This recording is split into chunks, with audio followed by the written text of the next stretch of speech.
Okay, good morning, class. I hope everybody is well, families also, Good morning. especially in this weather. You have a quiz next week. We're going to still be covering some material. We covered most of the material that will be on your quiz, so we've been long done with that material. The one thing I'm going to cover, there's a few questions on, simple questions on white blood cells, which I'll cover today. But most of the material, 99% of it, you've already had. So I'll go over and give you the quiz breakdown, the general topics before we conclude for today. And you'll be sent your invitation for the quiz as usual with the exam. So there is no math or calculations on this upcoming quiz. I didn't do any drugs. I didn't do anything. So I'm not going to give you any calculations. Calculations will be coming when I start giving you antibiotics. So on your midterm, you'll get 1 or 2 calculations, and on your final, you'll get 1 or 2 calculations. These are not going to be elaborate nursing problems. These are just basic. The patient needs 2 tablets. They're 250 milligrams each. How much is what is the total dose? Stuff like that. I will also do 1 IV problem with you, with a couple with IV antibiotics. You should be versed now with the IV formula. So I'll go over that again so you feel confident in the math aspect of nursing, which is going to be a significant part of your job, giving medications. So we'll make sure that you're comfortable with that. But for next week's quiz, I don't think anybody's ever failed it in 5 years. It's just mostly all definitions, pandemic, epidemic, critical device, things like that. So it's just to see, it's to give me a gauge that you're following the material and that you're keeping up with things. So it is not any type of quiz to stress you out. It's that the goal is to have you learn something as stress-free as possible and be able to use this information in the hospital. All right, so I will break it down before we leave for today. So we're going to do the chain. We're finishing the chain of infection. We will spend some time on the susceptible host. So we're doing the chain of infection. Last week I gave do it up here.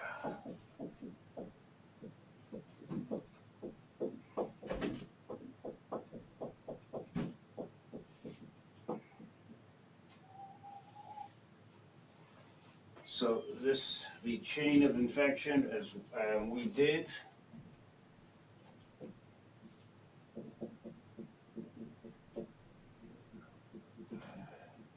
The reservoir. So remember, you'll get a question about the reservoir, if it's living or if it's inanimate, non-living. Fomites are inanimate objects that are capable of transmitting an infection. So reservoir, portal,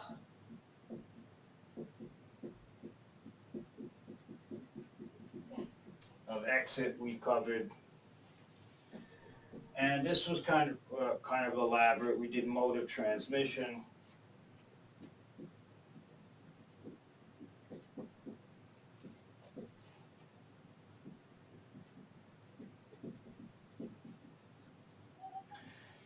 And I kept this simple mode of transmission. This is a complicated topic.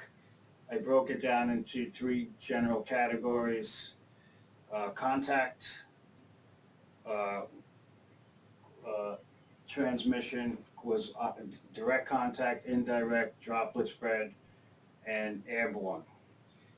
So we kept it simple. I'll get back to this when we start our when we start our organisms. So the first test is not going to be giving you bacteria and names. The only thing that's going to be on the first test is C. difficile, because we did a case and we did the treatment for it, the antibiotics. So Clostridia difficile will be on next week's quiz, because I covered it in great detail, and you're going to be battling this as future RNs. But there's all the other bacteria, viruses, they're going to be coming down the pike on the midterm and the final. So the mode of transmission, when I'm presenting an organism, I will go into the mode of I'll mention the mode of transmission, not all, but with most of them. So the second general group was common vehicle, which had food, water, medications, and the third was vector-borne. I gave you one example of vector-borne where the vector was a tick and the disease was Lyme disease, and the bacteria that was involved in that was Borrelia burgdorferi. So you know you're going to get a question on, because I only gave you the one example. If I only give one example, I usually test on the one example. So I'm not going to change it into another vector or for like mosquito or stuff like that. I'm going to give the exact example I gave you. That's the question's going to represent that. So those are the three general topics of mode of transmission. This is a very complicated topic. Don't forget horizontal transmission and vertical transmission, right? Horizontal is person to person. Vertical is always mother to child. Mother to child, and it occurs three general ways.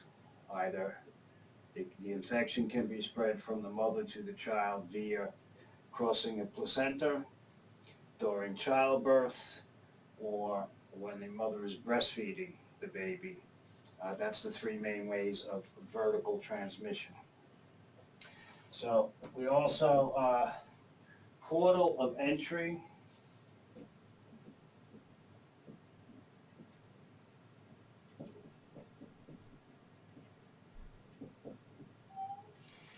This is how the organism gains access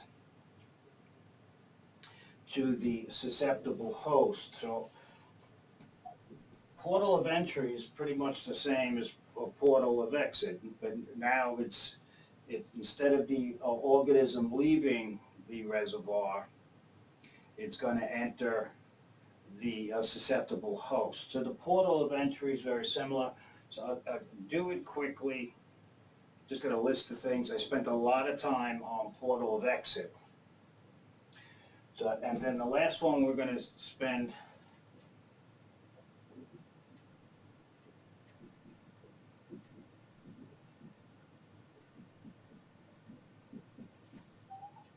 is we're going to spend considerable time on the susceptible host.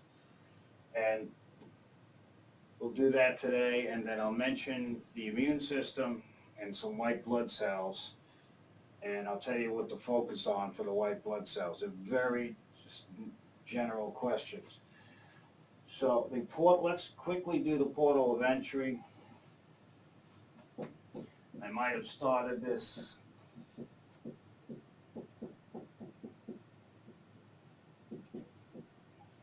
This is how the organism gains access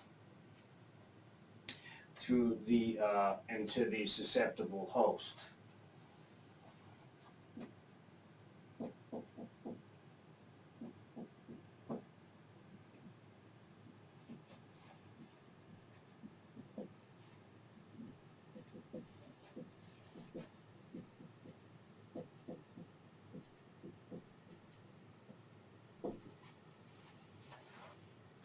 So it's much similar to the portal of exit, how the organism leaves the reservoir.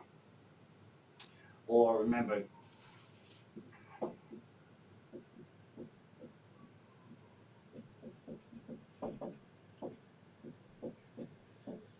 the source. So the first way, of course, is through the respiratory tract.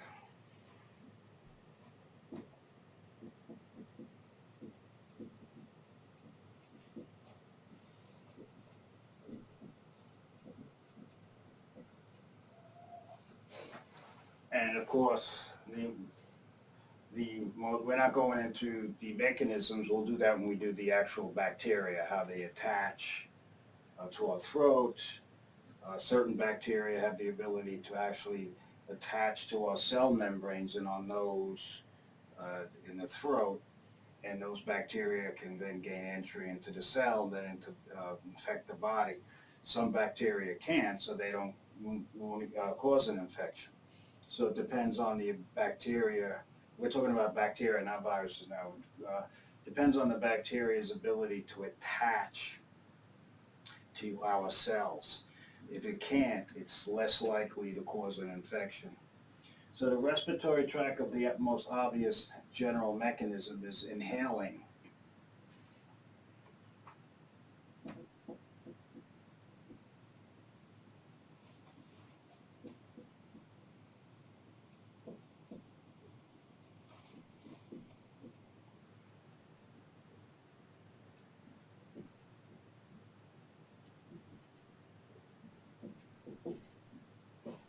We can also inhale spores. So many of you might have heard of the disease anthrax, and it's caused, we're going to do it, so I'm not going to write it on the board now, but it's called Bacillus anthracus, and that's used in bioterrorism to infect people. So our enemies can disperse anthrax in our societies and cause illness. And there's three types: pulmonary anthrax, where the person, you or I, can inhale the spores and develop an infection in the lungs. There's also GI anthrax, where the spores or the organism contaminates food and we ingest it. And the third is cutaneous, where the organism gets into a break in the skin. So anthrax is a nasty, nasty disease. It has a significant mortality rate. We have treatments and preventions and all that, but has been used. It is considered a bioterrorist weapon, and it has been used in the United States. And I think there's 3 people have died over the years because of this was deliberate exposure to letting people come in contact with it. So the respiratory tract, you inhale organisms. Okay, so for example, somebody who's on droplet spread precautions is coughing. You forget to wear your mask, your protective equipment, and now the organisms can enter the nose, the mouth. So the thing to remember, well, so example,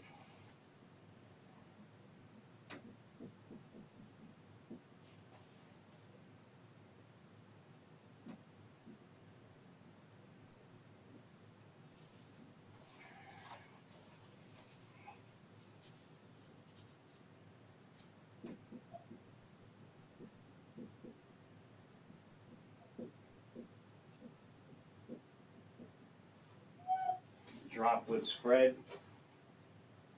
Remember, the organism can for the exam for next week, I said droplet spread involves 3 feet. I did say that some organisms, there are exceptions, can travel more than 3 feet. Droplet spread is a main mechanism of COVID spread. They now feel COVID virus, the coronavirus, can travel maybe 9 or 10 feet. That is, I don't want you to start to make decisions. The major definition is 3 feet. So on the exam, it's 3 feet. It's not 5 feet, it's not 6 feet, it's not 10 feet, 12 feet. So I told you about the exceptions. So don't overread the question. We're going to stick to the current definition with most organisms that travel or are transmitted via droplet spread travel about 3 feet. So they travel up to about 3 feet. So, as I said, I don't want you to start overreading because I gave you the major exceptions. Okay, always go with the rule with exams. And unless there's something in the question that should set off a light bulb for you or an alarm that they're looking for the exception. If they don't mention the exception, you go for the rule, what happens the most often. So droplet spread, if the patient, remember with droplet spread,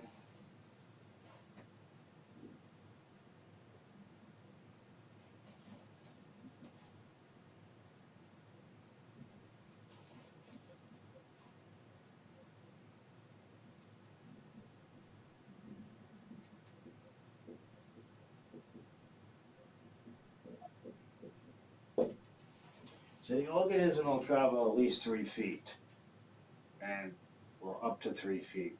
So that's what I'm looking for when you get a multiple choice. Uh, with with uh, when a patient coughs,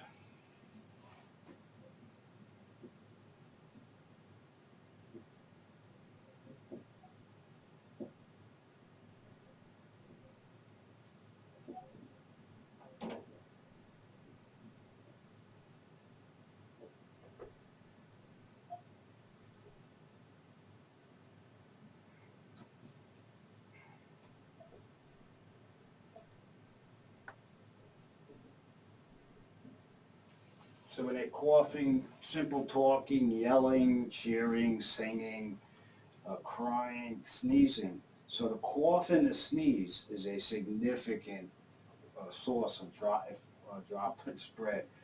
Okay. The thing to remember also for next week is when these can all, I'm going to be put a big star here. These all can contaminate mucous membranes, so they can gain entry.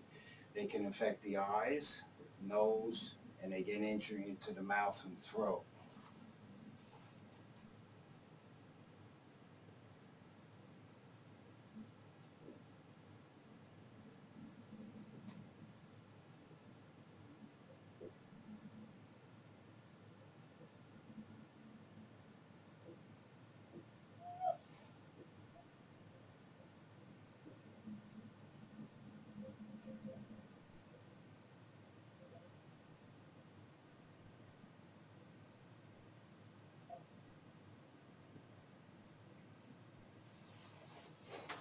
So once they contaminate our eyes and they get into your nose and into your mouth and in the mouth and throat, then some organisms can migrate down into the lower respiratory tract. So droplet spread, once again, as the patient coughs, sneezes, the organism travels, can contaminate the eyes, the nose, the mucous membrane in the nose, mucous membrane, upward mouth,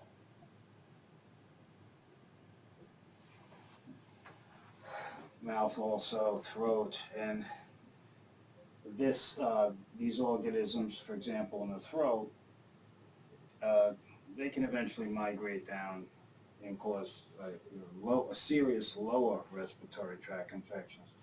So this is just, I reiterated it, I covered it last week, but it's important so you can protect your cells when you're the patient that's on droplet spread. Many, as I said, I will give you different examples. I'll give you like 3 to 4, maybe 5 different types of common infections that are spread via droplet spread, airborne, things like that. So that will be when I start just before the bacteria, which is coming up.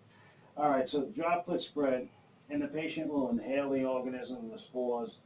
So be careful with other people. Remember universal precautions and standard precautions. And standard precautions, you have to assume everybody is infected, and you have to be aware that coming in contact with body fluids. Right now we're excluding sweat. As I said, until they change it, they keep going back and forth. So right now it's all body fluids except sweat. Even though there has been some documentation about sweat, they're finding organisms in sweat. So right now we're going to go with except sweat. When that changes officially, I'll change the question and I'll notify everybody. All right. So these are common ways of getting an organism from a patient who's infected to the susceptible host. All right, so that is the main way. So remember, the respiratory tract is, that's a common way we get ill. Also, I'm going to erase this. Oh no, wait, I'll do this here.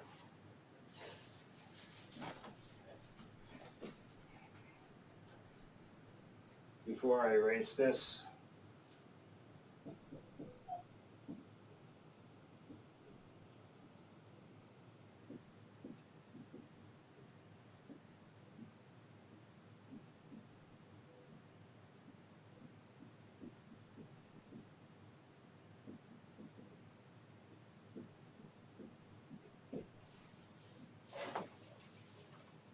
just remember this is your hands and your fingers, okay?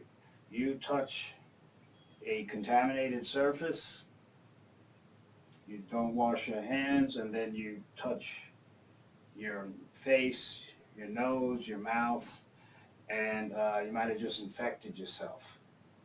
Okay, so always remember your hands. The single most, I know they tell you that, is always remember the first step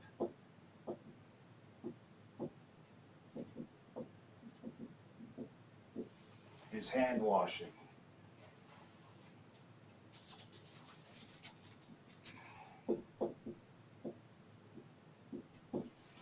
Is hand washing, all right? And I can't stress that enough. And that might be a basic question on your NCLEX. They're going to give you a patient case, and they're going to ask you to do and I'm sure you're doing this in your lab, so the sequence of setting up equipment, a stepwise procedure in it. They're going to ask you to describe it or pick the answers according to the order which you would do them as an RN. And hand washing very often is in one of the selections. And very often students do not, that's the first thing you would do. No matter how good they make the question sound, no matter what you're going to do, you're going to wash your hands before you, remember, this is the ideal world. Don't start over-reading the question. Well, this is an emergency. This is not what they're looking for. This is the ideal testing, the ideal patient, the ideal hospital, the ideal nurse. So you would do hand washing first. That's where some students get into trouble with the NCLEX, especially with clinical problems. They start to bring in, if they have any experience, or bring in the things they've read, and that's not what they're looking for. Everything is the ideal world, the textbook, all right? So even though it might go against your common sense, it's not what they're looking for. So remember to wash your hands, fingers, under the nails and stuff. All right, so respiratory tract, that's good enough for now.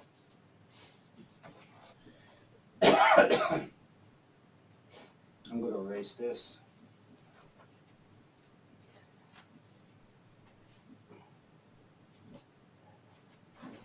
So also under the respiratory tract, because we just did your droplet spread, but I want to remember,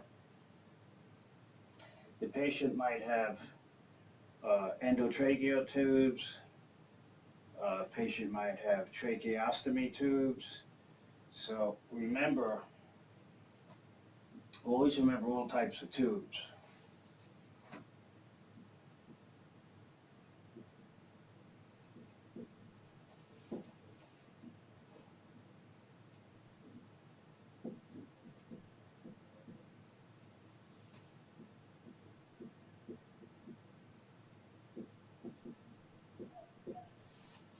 Because if they're not taken care of and maintained, they can serve as the nidus or the source of the infection and wind up causing pneumonia and stuff.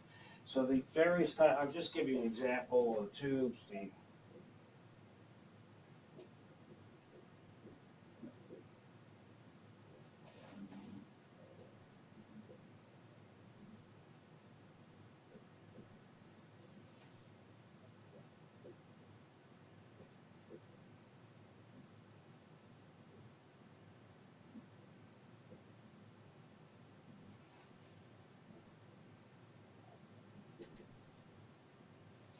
The endotracheal tube. Endo means within, tracheal means,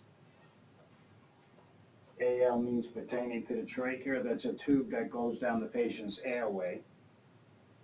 And then the tracheostomy tube, ostomy,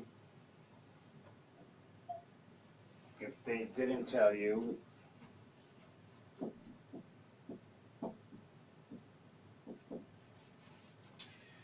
an ostomy is a artificial, what's a surgically created artificial opening. So colonostomy, these are, you're going to be dealing with, so the patient has colostomy bags that attach to the colostomy site. So in ostomy, this is a word suffix. Whenever that follows the word, you know that's been created in surgery. It's an artificial opening created in surgery. So with the tracheostomy, it's an opening made in the trachea, and they put a trach tube. Okay, ectomy.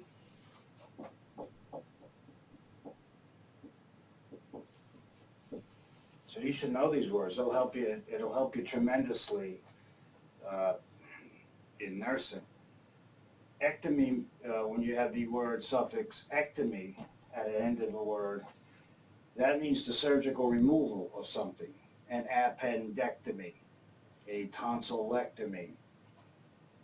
Okay, that means it's been taken out. So this is both involve surgery. The top, once again, means an artificially created opening in the body. Ectomy means a removal, surgical removal of something from the body. So those are good word suffixes to learn.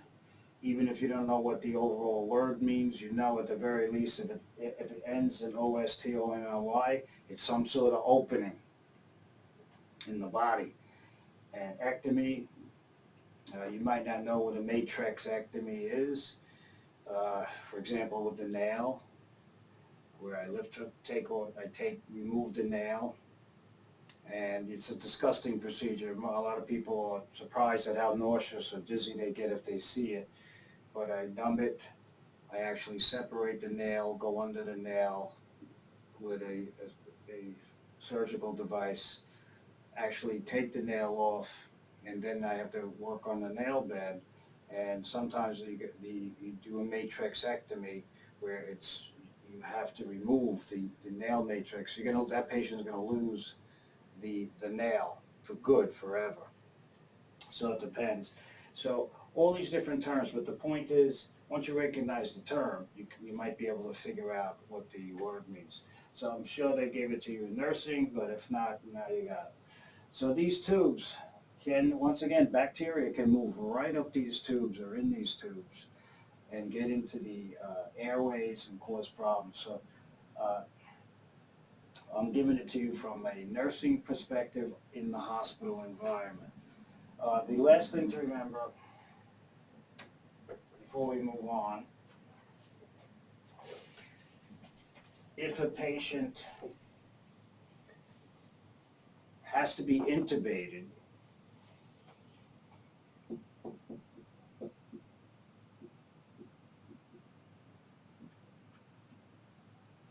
so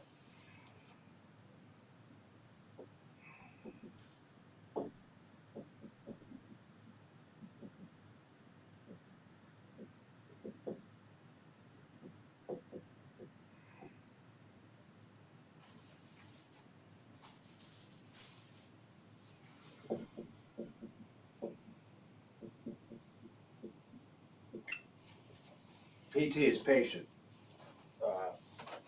I'll put it here. So if a patient is in severe respiratory distress, the next thing after severe respiratory distress is the patient stops breathing. So we're going to, usually before that happens, but very often you have no choice, it happens, the patient will stop breathing. What you'll do is intubate.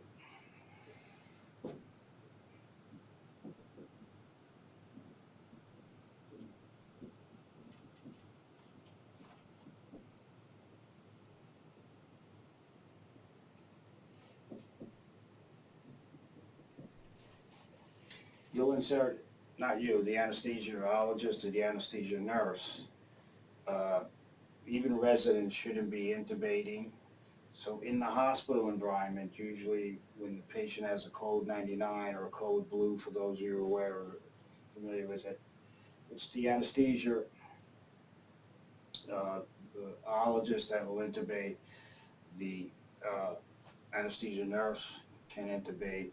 There's other people that are trained in intubation, but you won't be intubating unless you get special training certifications, and some of you might want to be an anesthesia nurse, which is an extremely well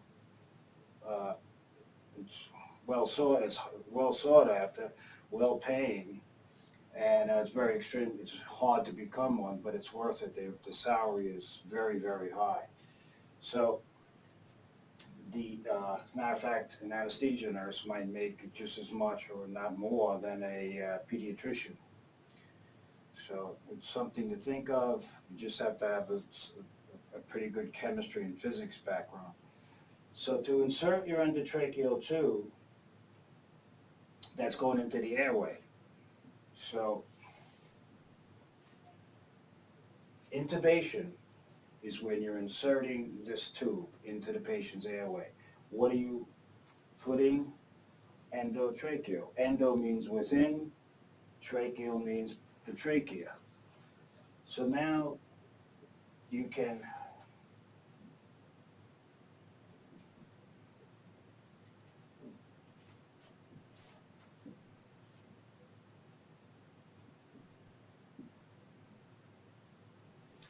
attach, the patient can be ventilated with the ambu bag that you already did your CPR, so you should have been at least superficially trained in the use of the ambu bag and what it looks like. So the ambu bag, you don't need an endotracheal tube to use the ambu bag, but you do need your face mask. But this can be, and while you attach, the ambu bag can actually be attached to the tube while you transport the patient to X-ray, CAT scan, or even upstairs. That you can ventilate the patient or manually. So this is manual ventilation for the patient. You're squeezing the bag. But the other thing that will eventually happen, depending on if the patient is not being transported, they're going to be attached to a ventilator.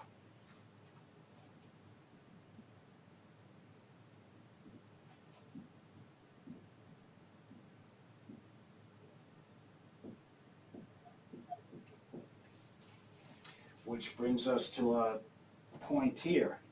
Ventilators can serve as a source of pneumonia. So here, remember various types of tubes, and I'm going to finish this in a minute, but ventilators we just assume because we put all this equipment in or on the patient that the patient's going to be fine. There's always some sort of secondary effects that can occur with various patients when we start putting tubes in them, when we start connecting them to machines, and that sets the stage for the topic that we're talking about, infection. So remember, a patient can be connected to ventilators.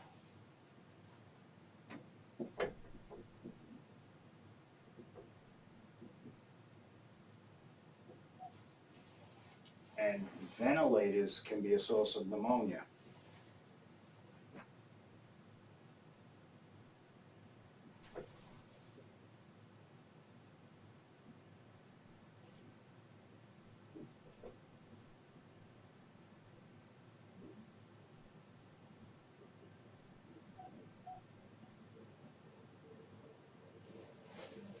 All right, so ventilators can be a source of, it's called, and I'll write it when I erase this, it's called ventilator-associated pneumonia.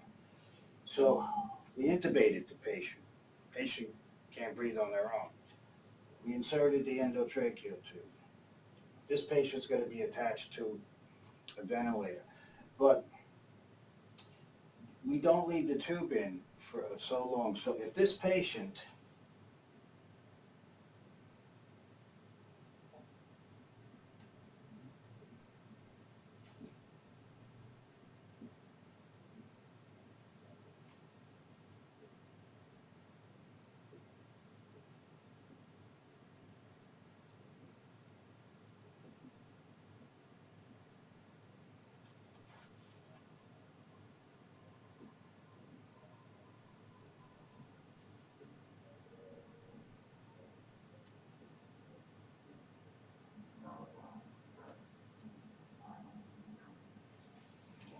if this patient requires long-term respiratory care, the endotracheal tube can't stay in for too long. So what they'll do is eventually they will convert, they'll do a tracheostomy.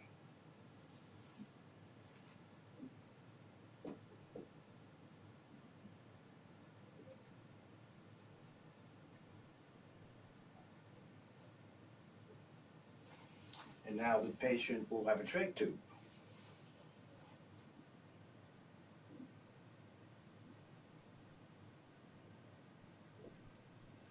And that might be permanent or it might be temporary. But the point is now the machine will be connected to the trach tube. So you'll be responsible for this. So I'm pretty sure I seen in the labs the last time we were at the school, that's quite a while ago, they were doing trach care and such. So I don't know what they're doing, I haven't a clue, with the virtual labs and the labs at the school. So this is an important sequence to know though. Patient can't breathe. All right, let's intubate. You're going to put an endotracheal tube down. So this endotracheal tube can be connected to the ambu bag, while you can temporarily ventilate the patient that way until they can be attached to a ventilator. If the patient requires long-term support, then the endotracheal tube is going to come out and they're going to perform a tracheostomy. That'll have a trach tube. Remember, an ostomy is a surgically or an artificially created opening in the body. It's not supposed to be there. We made it. And of course, the placement of the trach tube. So there's other types of tubes. I'll add just here.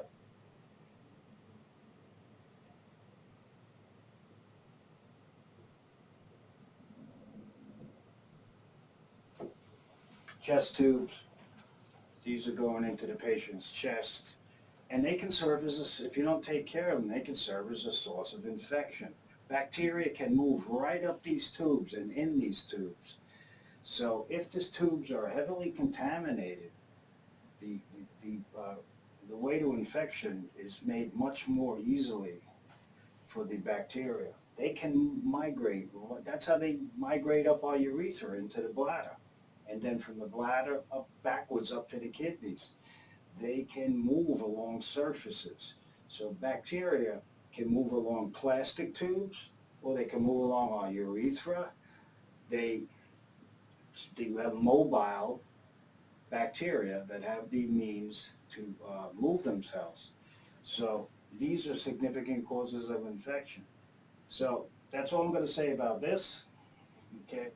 But this is a little bit extra, so this is what you're really going to be doing as RNs. And you should be generally, in a general way, familiar with the portal of entry in as many ways besides just inhaling it or someone coughing on you.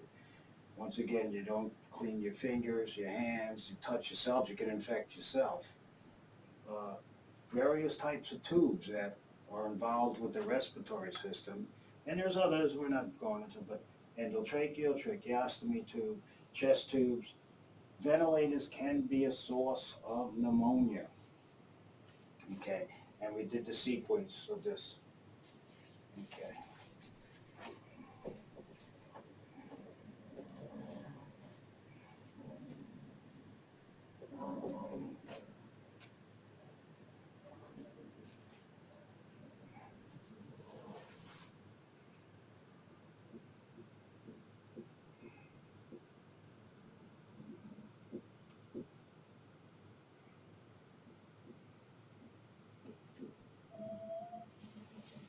So a nosocomial pneumonia, remember what does nosocomial mean? A hospital-acquired infection. This comes in under the more general category of healthcare associated infection. I gave you that. That's when the patient develops an infection while being provided health care.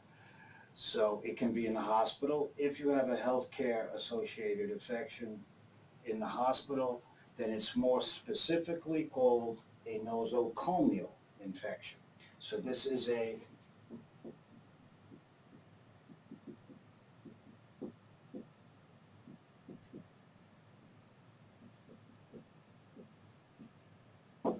hospital acquired, all right? You also can have a healthcare associated infection if you recall doctor's offices, clinics, nursing homes, which is a big deal now with the COVID virus in New York with over nursing homes and how they were contaminated. Rehabs, uh, patients' homes that when a nursing assistant or medical assistant or doctor or an RN administers or is taking care of the patient at home, we can cause an infection there. That's considered also a healthcare associated infection. So healthcare associated means you got the infection due to the healthcare, something, there was a break in sterility, whatever, it was a break in the chain of you didn't follow the chain of infection. But if it's due to a hospital, in the hospital, it's also called nosocomial. So this is hospital acquired.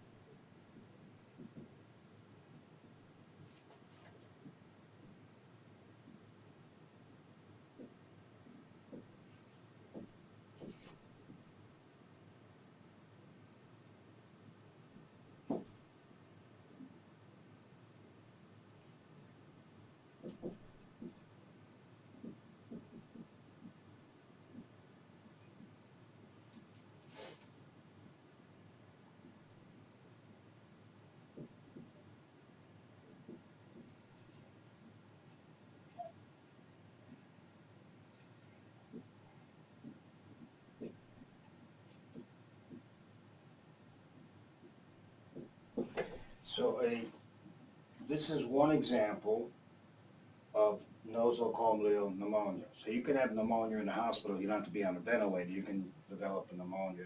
You don't have to have any cuffs or any type of tubes. You can just develop pneumonia by being contaminated with certain organisms. But this is a specific example of ventilator-associated pneumonia. Nosocomial. The patient got it in the hospital. Patient's on a ventilator. An example would be due to, this is an example of a bacteria that's often associated with ventilator-associated pneumonia. It's called Pseudomonas aeruginosa. The first name is the genus name of the bacteria, and aeruginosa is the species name. This is a bacteria.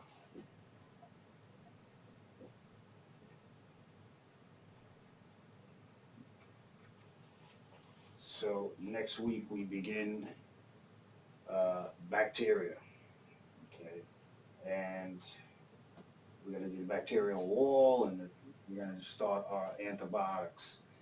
So each week, starting next week, you will get antibiotics. We'll be doing different organisms and diseases. We'll do bacteria, then we'll do some viruses, and then at the end we're going to do sepsis and septic shock and stuff like that. So once again, we name bacteria. All bacteria have two names. They're binomial, two names. First is the genus name, the second is the species name. So Pseudomonas aeruginosa is a bacteria. I already did that, and it's very often in the hospital. If the patient's on a ventilator, can cause pneumonia, a nosocomial pneumonia. Okay, so we're going to erase that.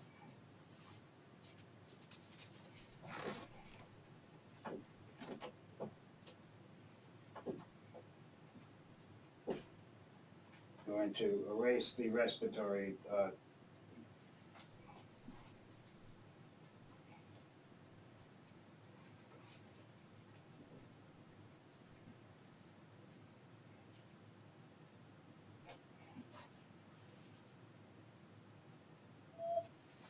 The next is the digestive tract.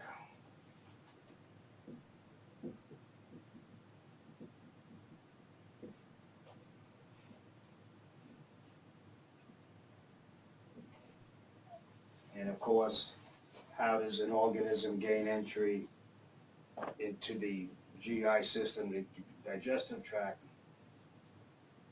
It's either by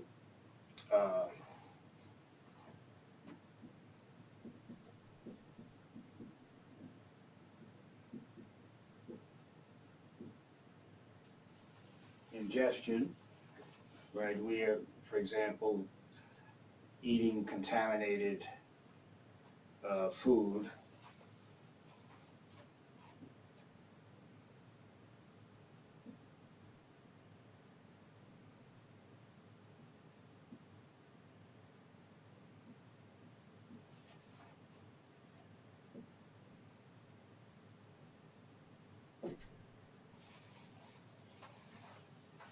So contaminated, this is, we're not going to go into all subtle things, but digestive tract, by ingestion, contaminated food or water is a very common way of an organism gaining entry. But I'll put here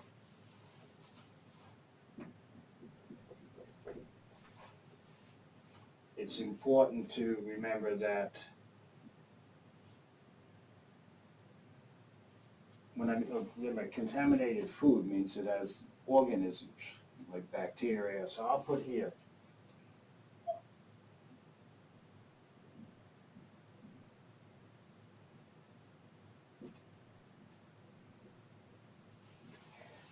so by ingesting contaminated food or water which contains organisms or toxins, the patient can become ill. Okay. With the digestive tract, though, I'll add it in here, but this is not a primary way. But remember, antibiotics can alter the normal flora of a GI tract.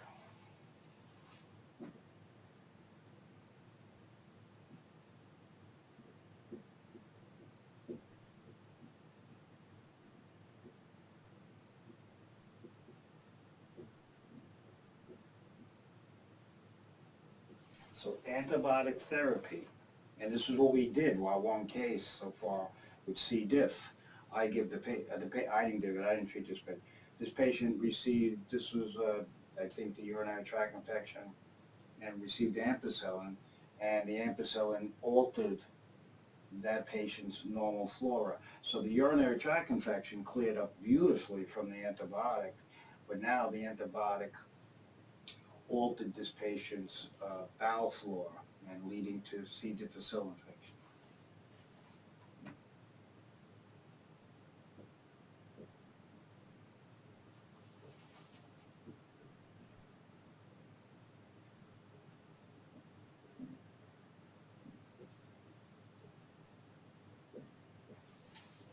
So I'll put bowel biota, and for you I'll put in parentheses, they still, textbooks, I just looked at a textbook a couple of days ago, and they're using the word flora. So I'm going to use it in parentheses.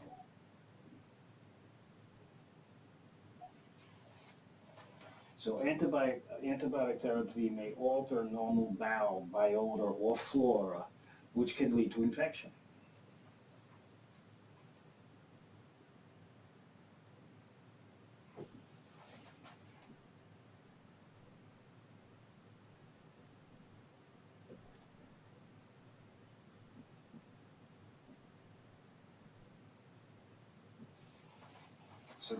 So, and what's the best example before I erase it? Because we could spend another hour on this, but when I do susceptible host, we'll get back to some of this stuff. C. difficile infection.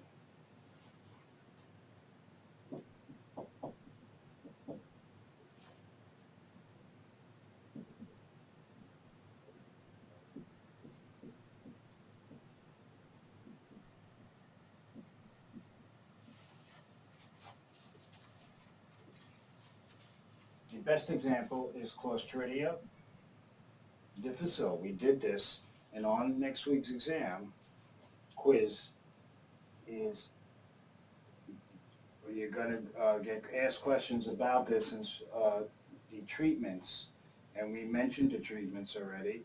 Vancomycin PO, fidaxomicin, which is known as Divicid PO, and then metronidazole, which you can give PO by mouth or IV. So metronidazole, also known as Flagyl, can be given PO or IV for C. difficile infection.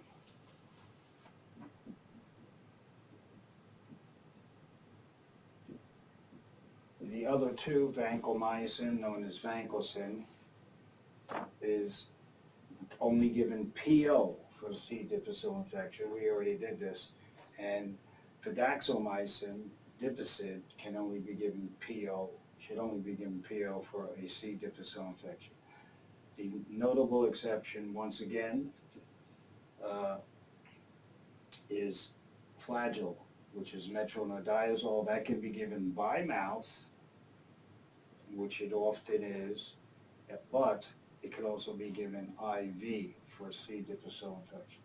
So key point to remember, antibiotics are life-saving drugs, but they can do also very negative things to us. One is they can cause an infection by knocking out the normal bowel. If you recall, weeks back I talked about colonization resistance.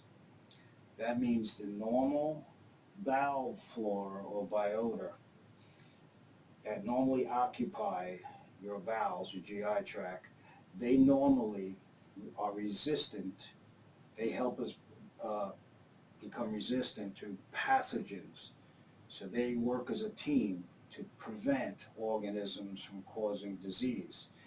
If you give a patient an antibiotic, you knock out colonization resistance because we changed the bowel flora. And now we killed some bacteria, for example, that are good, they help us. But we killed them with the antibiotic, and now the bad guys can take over. C. difficile.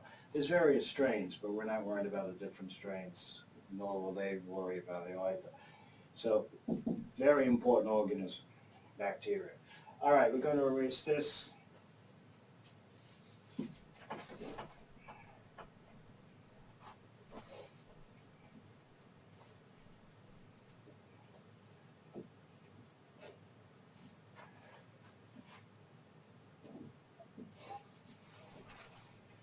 The third is the urinary tract, and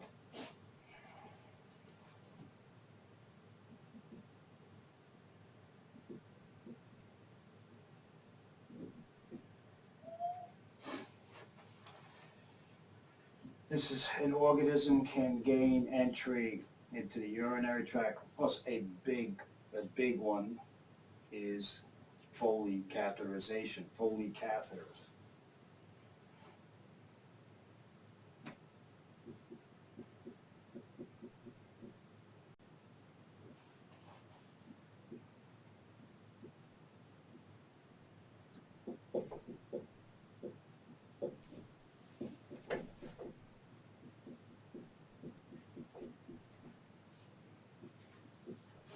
Foley catheters are a major source of UTIs in nursing homes and in the hospital. By day 3, if a patient has to have a Foley catheter in for longer than a day or so, by day 3, their urine is already going to start to be colonized.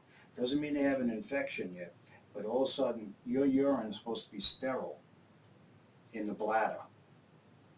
And when you put it, so if I did a specimen from a patient or from a person that had no catheter, no problems, their bladder urine is supposed to be sterile. Now the urine in the cup, when they urinate, will not be. There'll be organisms in there because of the urine has to pass down the urethra.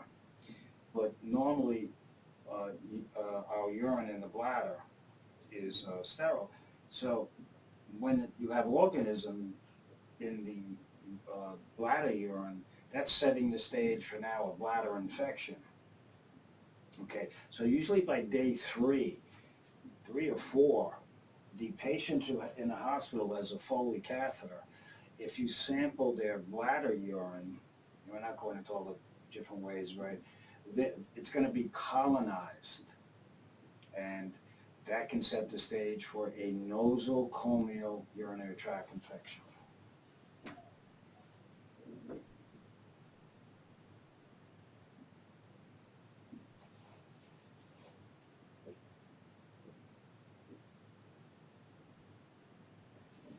So this is always super big time stuff on nursing. As soon as you hear Foley catheter, you're thinking of urinary tract infection, because this can rapidly turn into sepsis and stuff. So Foley catheters are a significant source of UTIs in hospitalized patients. Other ways, though, that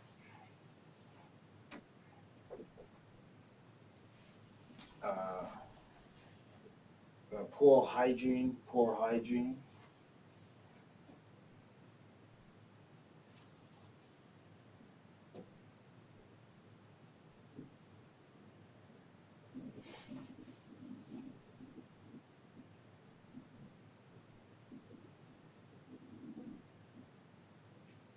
poor personal hygiene is well,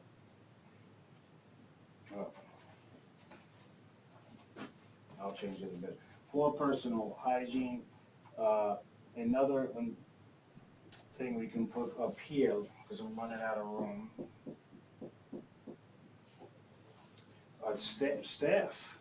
So when you say personal, but staff, improper patient care.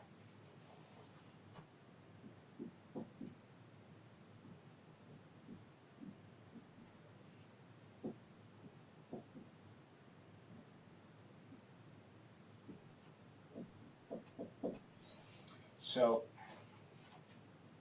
What do I mean by patient care? This is a big one. They probably already did this with you. But when you're cleaning the perineal region, okay, it's always important to remember the order and the direction. Always remember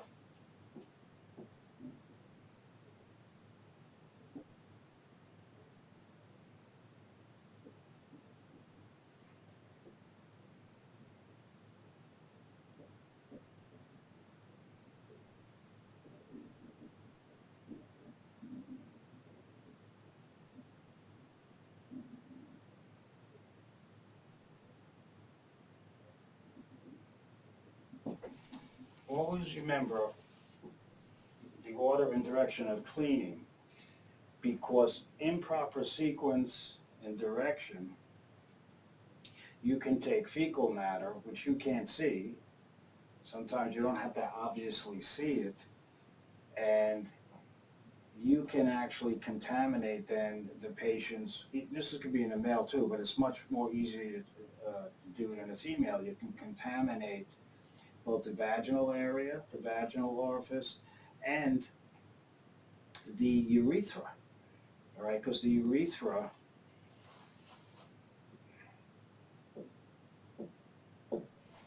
remember this order, that's for a female. These are the three openings or orifices.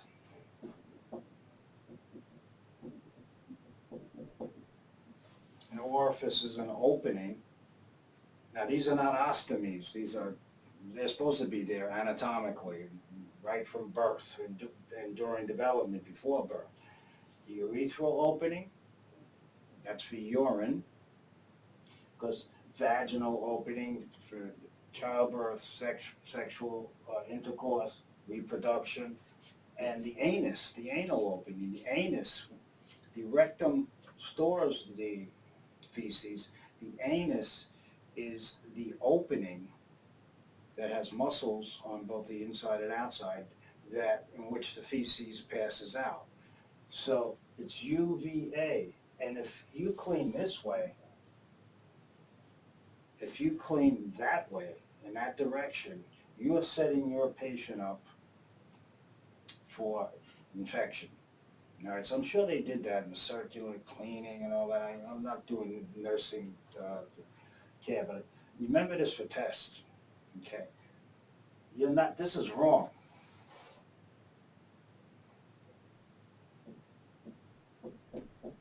So I didn't want you to think that arrow meant it. If you're cleaning this way, anus to urethra, you're setting the stage up for infection. Now you're going to contaminate, you can't see the bacteria. So when you're cleaning the patient's perineal region and all that region, you can't see it. But as you, with your cleaning, with your the wipes and everything, you've now contaminated them. And you expect that because you're cleaning that area. But now you're moving upwards with it, with a contaminated cloth that has Escherichia coli, all things that came from the bowel, right? That came out of, exited through the anus. So now you set yourself up for a nice infection. Okay, so that's all I'm going to say about that. But remember, uh, urinary tract. Another one, I'm going to erase this. It'll take us down to the break. And this anatomical relationship, you should always remember, pardon me, because this is also why women have more suffer more urinary tract infections than men. One key reason is because of the anatomical arrangement of, I just erased it, of the urethra, the vagina, and the anus. Because of that close proximity, they're all close to one another, that immediately increases a woman's risk for urinary tract infection. Also, the woman's urethra is much shorter than the male's, so therefore it makes it easier for the bacteria to migrate up the urethra and enter the bladder. Okay, so those are two main reasons why a woman has a much higher incidence of UTIs than men. Anatomy, the position of the three main orifices, once again, urethra, vagina, and anus, and the length of the urethra. So don't forget that on exams, because that's part of your assessment of especially when you're dealing with female patients versus male patients. So I'm going to erase this here.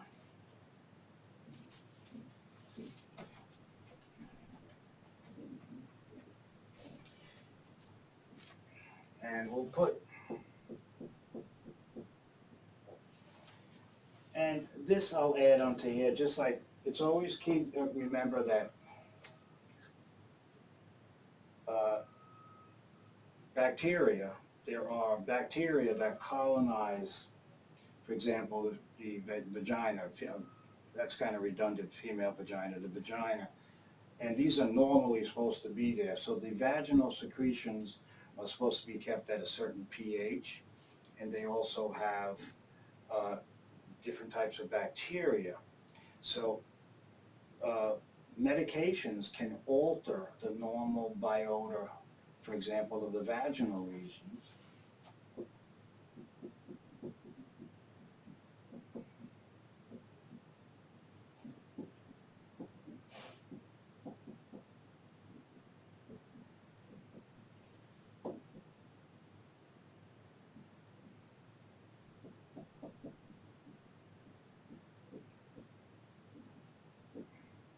Now what I did, I reversed it. I put flora and in parentheses biota.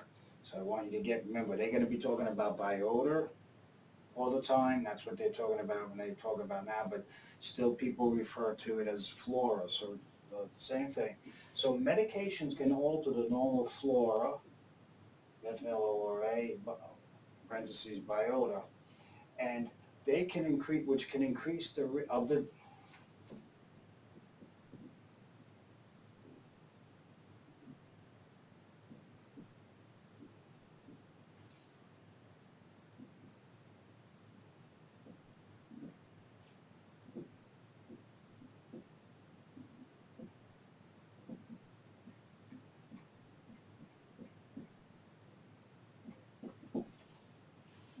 which can increase the risk of urinary tract infections. So very often women will be put on, it's not only bacterial infections, it could be develop yeast infections and such. So the point is our bacteria, and when I do the urinary tract infection, that's actually I think our next case, when we get to the case, that'll be this coming week. I'll show you the importance of these bacteria that help keep the urinary system healthy, because they prevent pathogens from causing disease. So if we do things to knock out that bacteria that help maintain healthy vaginal secretions and lower the pathogens in that area, we knock it out, just like what we did with the bowel, with C. difficile, with antibiotics. We can also knock out normal bacteria. So there are, and I'll give you the names of some of the good bacteria when we do our UTI next week, because we're going to do the UTI. We start and we're doing the bacteria. So I'm going to erase this. We'll be done and we'll take your break in a moment. So I'm going to erase all this.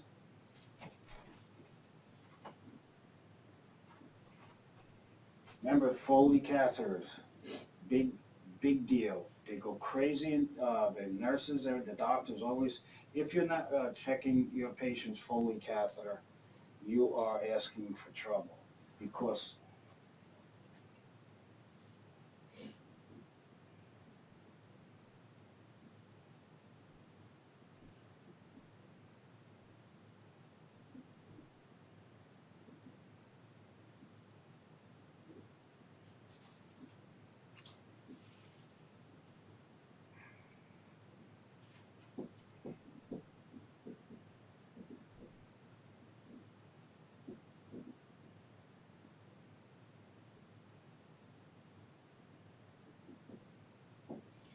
Here's the bladder, here's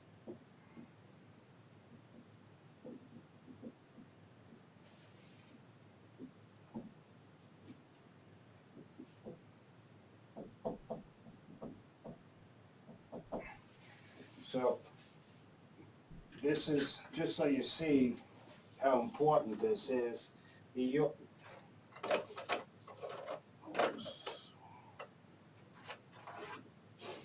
The kidneys make the urine,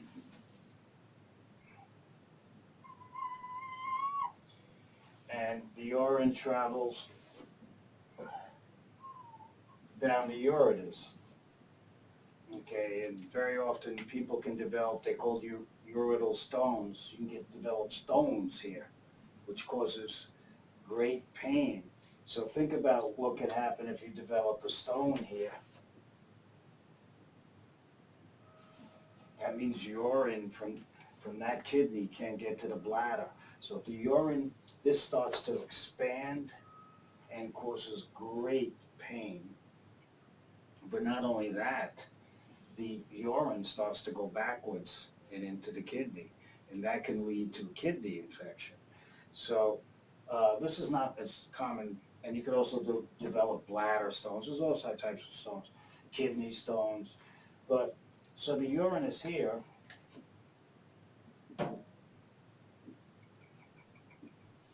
and that's supposed to be sterile, as I said.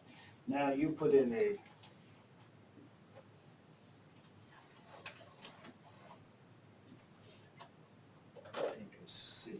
you'll put in a Foley.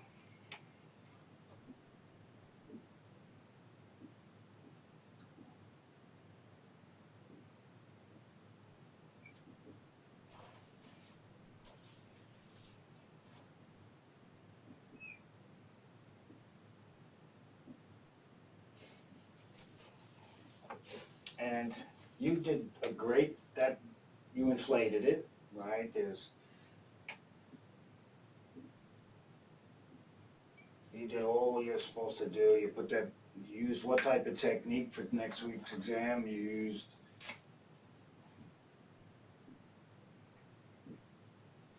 aseptic technique or sterile.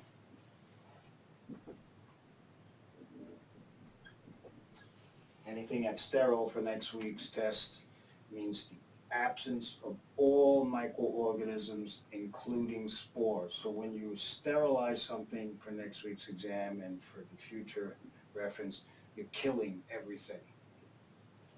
Okay.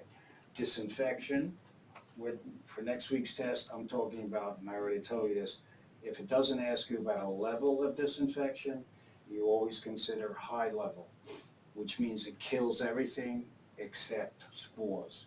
So the difference between sterilization and high-level disinfection is in sterilization, kill everything. In disinfection, high level, we kill everything except spores. So that's what the question's looking for next week. So now, this is going to be connected, and we're coming down to a break time, but I want to show you.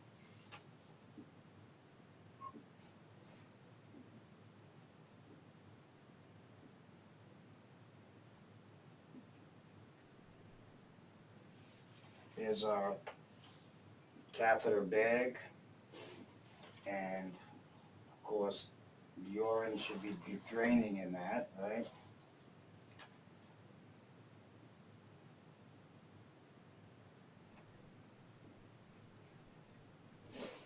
And if you've forgotten or you weren't told, the minimum urine output is 30 milliliters per hour. So, bacteria, this is where we're going to take our break. Bacteria, the bacteria is orange.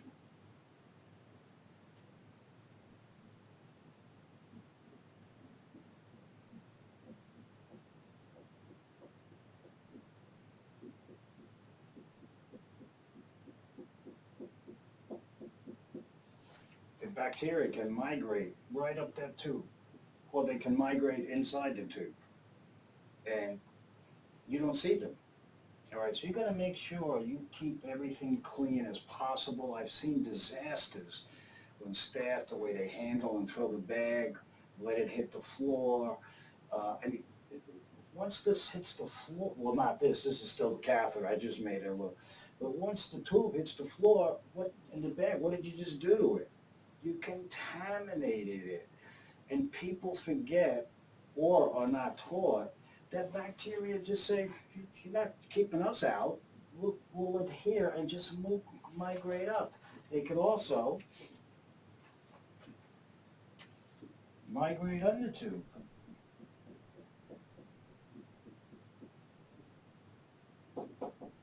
And now you got a bacterial infection.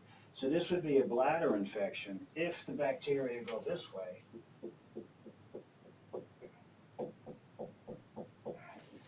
Now you have a kidney infection, which is called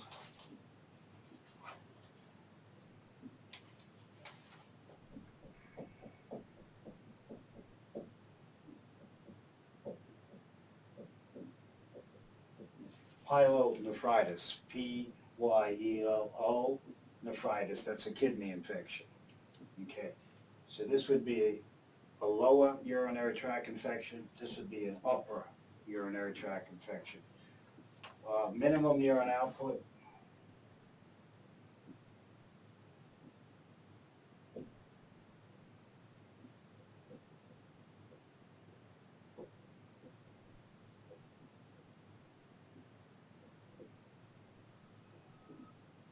I'm sure there's 30 milliliters per hour over the course of a day. So if you are the patient at the end of your shift, say you're working a 10-hour shift, and if you don't have 300 milliliters of urine in your bag, you got to notify the doctor. That means the urine output is decreasing. Could be many reasons, but so it's 30 milliliters per hour over the course of a day.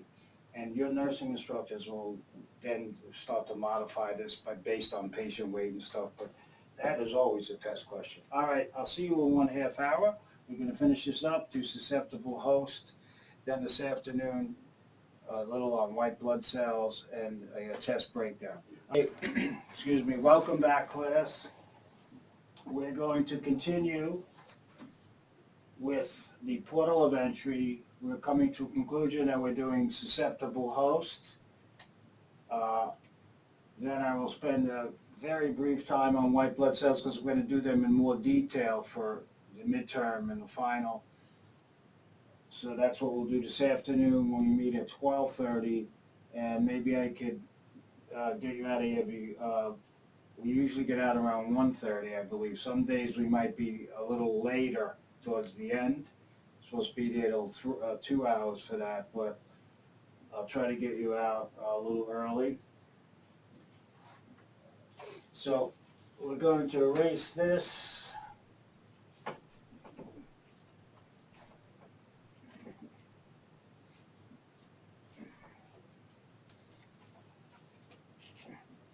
The last thing, couple of things which we'll do quickly, and if they arise when we talk about specific organisms, of course, I'll go back to them. But we can't forget the skin.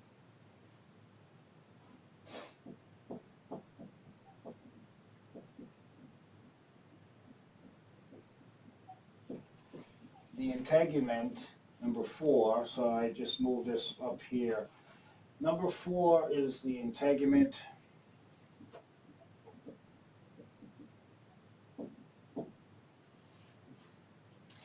Or skin. This is a significant problem in, of course, nursing homes, rehabs, and hospitals. And, well, with anybody that is even a patient that's at home and whose mobility is limited to any great degree, and the patients that are increased risk for skin impairment. So another integument means is skin, and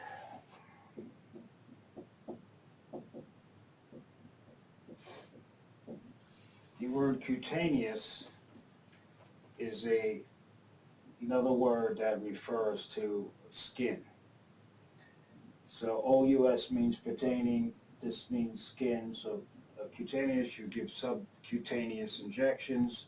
Those are injections that you're, of course, injecting into the skin, but you're actually delivering or depositing the medication in the subcutaneous layer, the layer below the skin. So what can cause problems? How can a organism gain entry into a susceptible host of the skin? Of course, by a breakdown of the skin,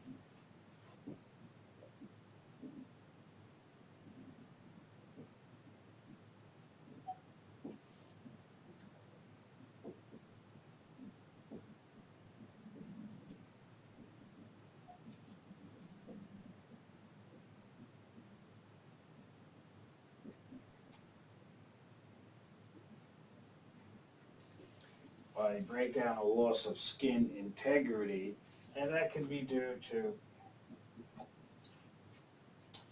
under breakdown of skin, loss of skin integrity, pressure ulcers.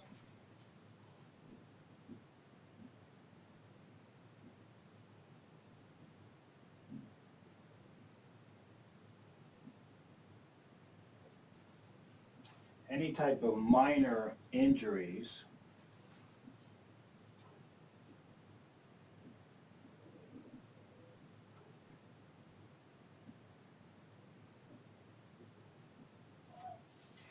even scratches, abrasions,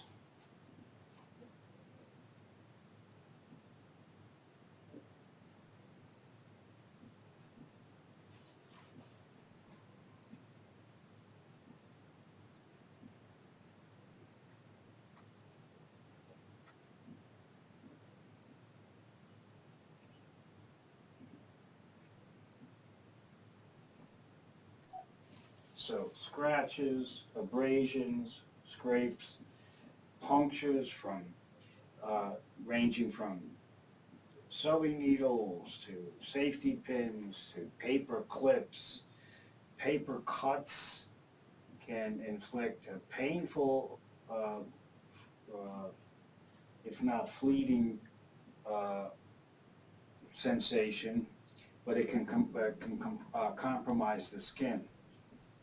And this can set the way for infection. Punctures could also mean from nails, uh, any type of pointed object or sharp, the tip of a knife, a fork, uh, many things can set the stage. Now, we're not worried about bites, but I'll put bites number 3.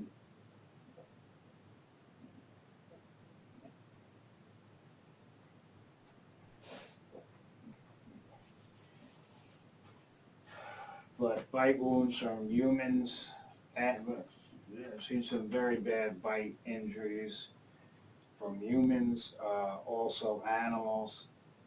And so they can serve as a significant source of infection. Usually, bite wounds, whether human or animal, are not sutured because of the increased risk for infection.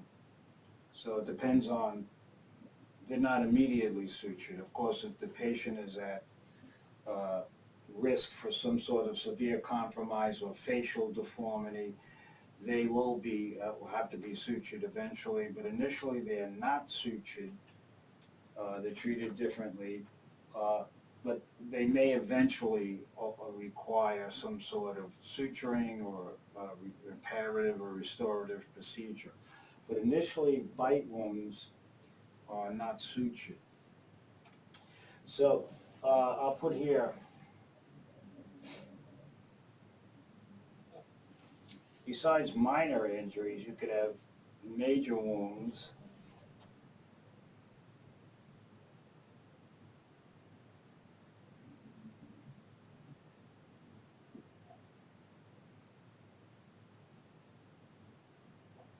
That involves usually some sort of trauma, whether it's deliberate or accidental. And we can't forget burns.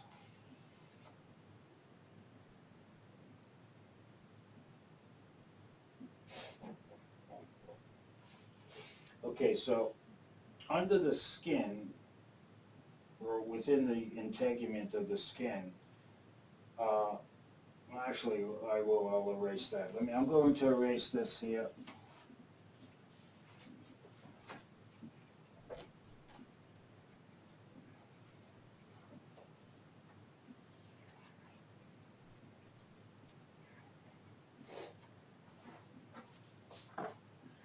I'll put 6 over here.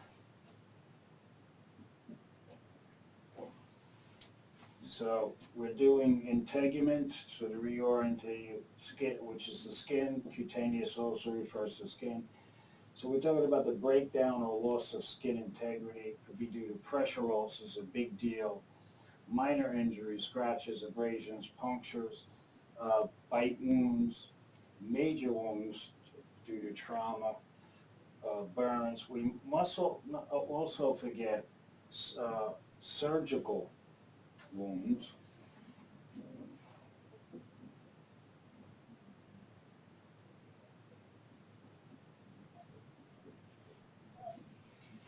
And you'll be dealing, many of you, with a post-operative patients who are going to have had surgery and that will have all sorts of wounds and dressings, wound dressings and drains and such. The last here I'll put here, number 7, is just to add it, is of course poor injection technique.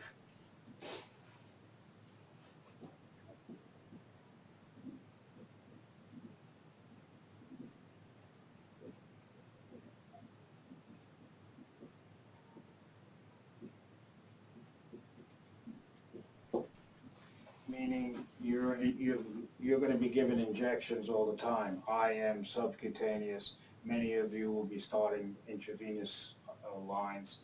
And if you don't follow aseptic technique, you contaminate the needle, you don't clean the area of puncture properly, that can set the stage for infection. So that is the integument. Okay, number 5, I'm going to do quickly.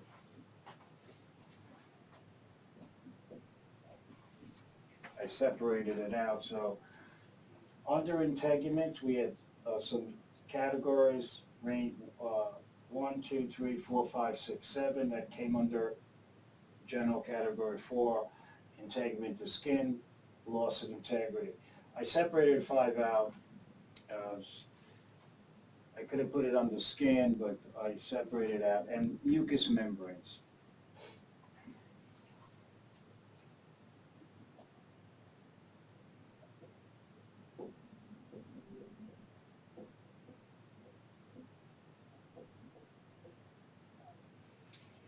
So an important point here,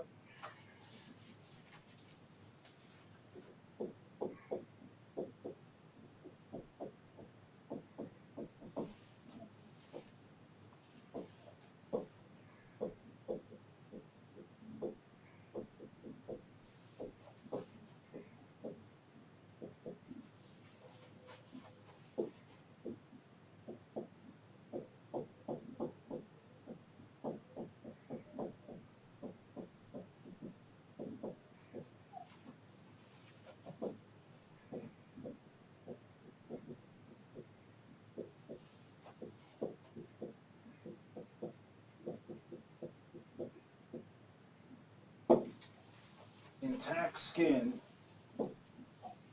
and mucous membranes are essential barriers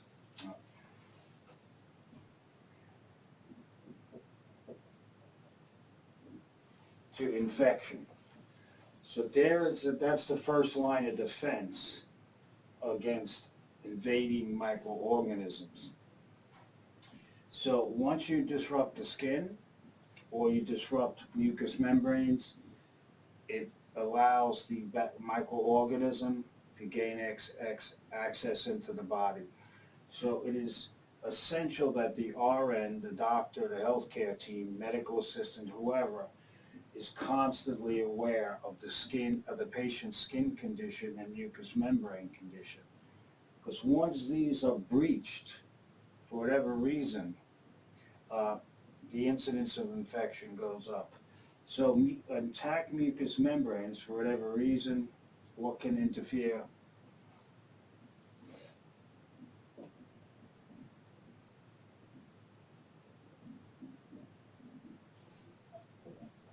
Any type of trauma, of course, can damage mucous membranes. Do not forget that you will be putting in Foley catheters that can damage the mucosa of the urethra. So trauma can disrupt mucous membranes. Other things, just I'll do medical procedures.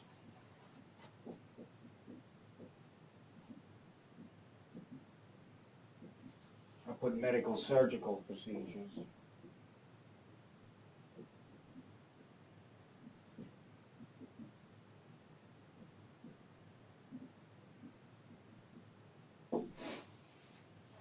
And the last one I'll put is very important, dehydration.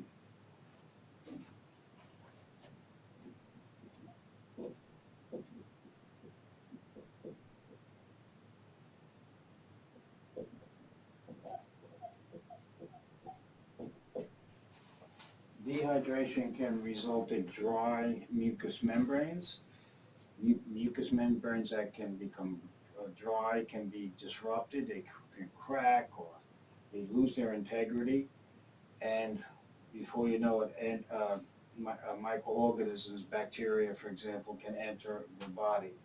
So mucous membranes, intact skin and intact mucous membranes are essential. They're essential factors, barriers in preventing infection. Once the skin is broken, once the mucous membranes become compromised, infection becomes very, very easy. It happens all the time. All right, the last one, I'm just going to list it. We'll go into it when we cover the organism. So integument was number 4. Number 5 was the mucous membranes. I'm going to erase this.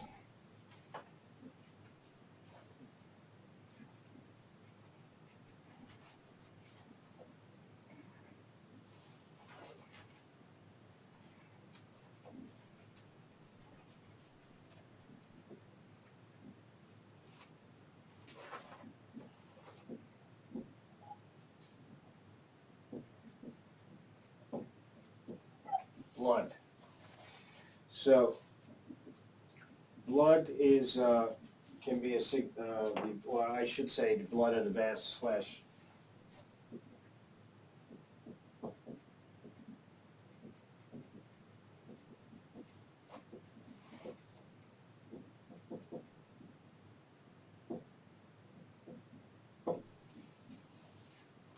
So blood can be a significant source of infection or entry for a patient. Uh,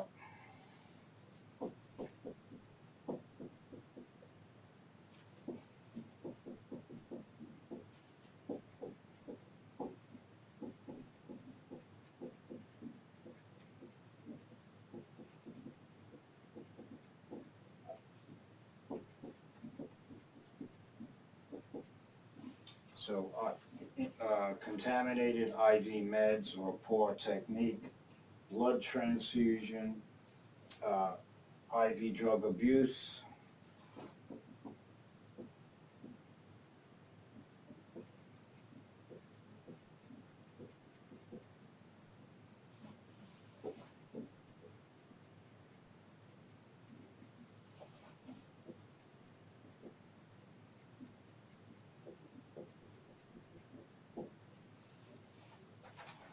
Sharing of needles. These are some, there's a whole host of things that involve the blood. So once something gains entry into the blood, it can of course be devastating to the patient. So when you give IV meds, be aware that you should maintain sterile technique. The area has to be cleaned. Uh, Blood transfusions, blood that has been left out too long before transfusion can become contaminated. Uh, Actually, let me just put IV meds, IV fluids.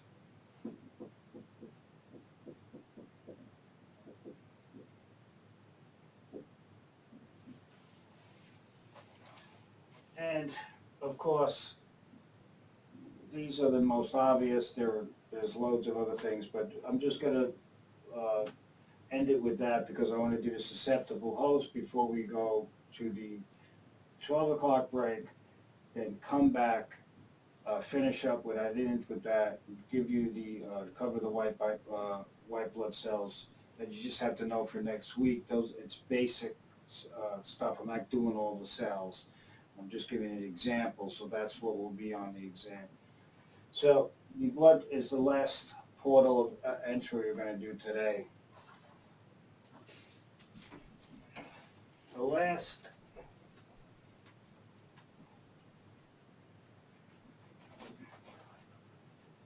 part of the chain of infection is the susceptible host.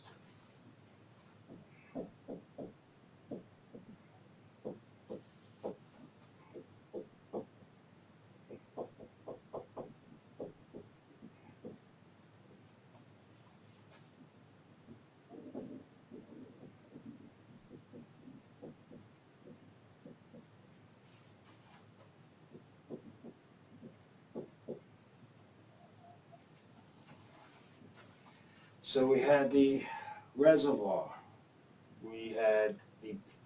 That's the source. Could be living, non-living. The organism has to leave the reservoir or the source. That is the portal of exit. The organism then has to be transmitted.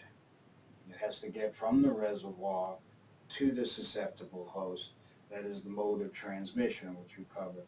Then the organism has to get into the susceptible host. That is the portal of entry. And the last, number 5, of course, is the susceptible host. This is the person who's at increased risk for developing an infection.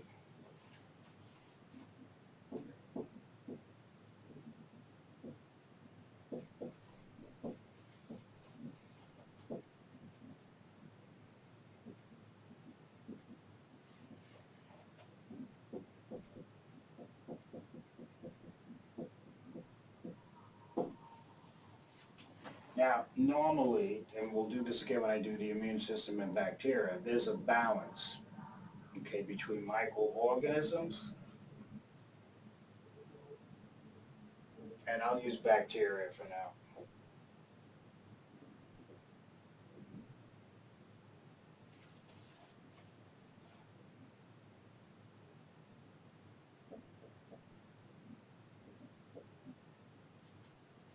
So we have the bacteria versus the human.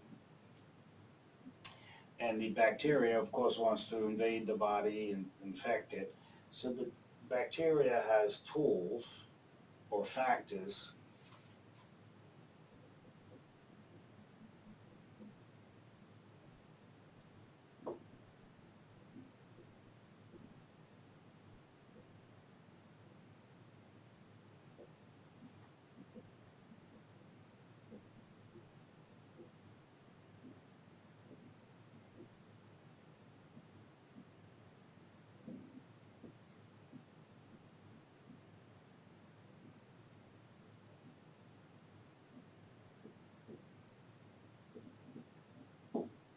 Now, it's important to realize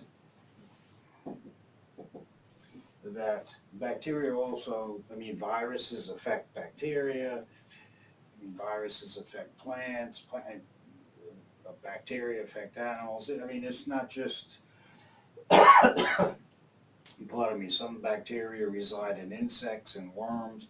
This is an interesting microenvironment, but right now we're just talking about, for example, bacteria versus the human. So the bacteria have tools, okay? These are called virulence factors. So some of these factors are example,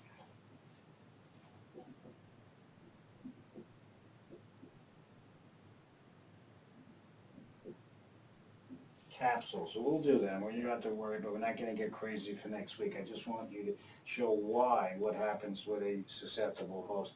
So this is more important for the second exam, but so bacteria, many bacteria have capsules that surround them. Uh, some bacteria have pili, and pili allow the bacteria to attach. So we're going to do that in detail.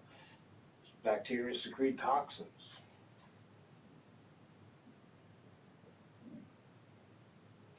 So if a bacteria that has a capsule, a bacteria that has pili, and a bacteria that has secretes toxins is a dangerous organism. But we have body defenses.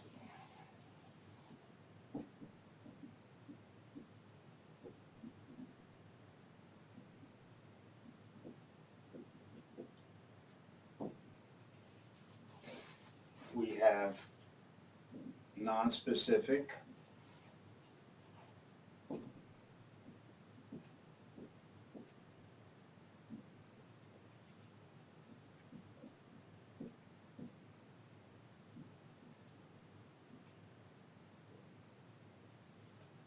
and we have specific.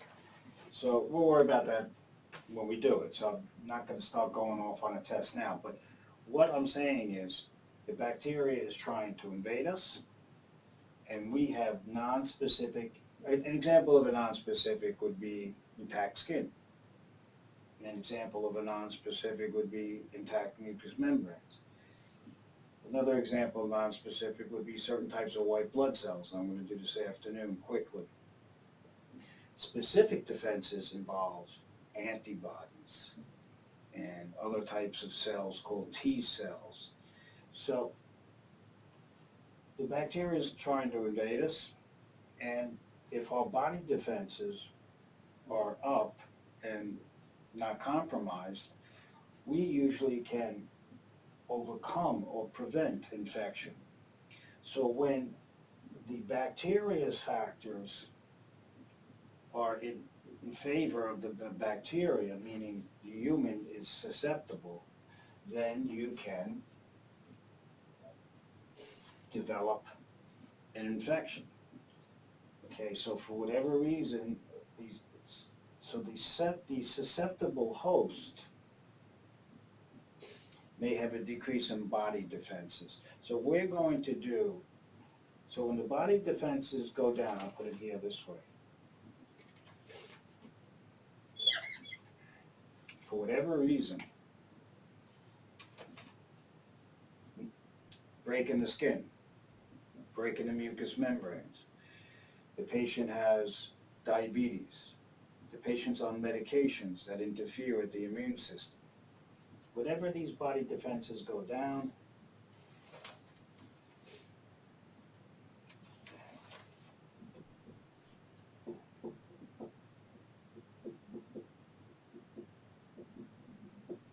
so the body defenses are down, these factors, the bacteria has these factors, so now it can infect.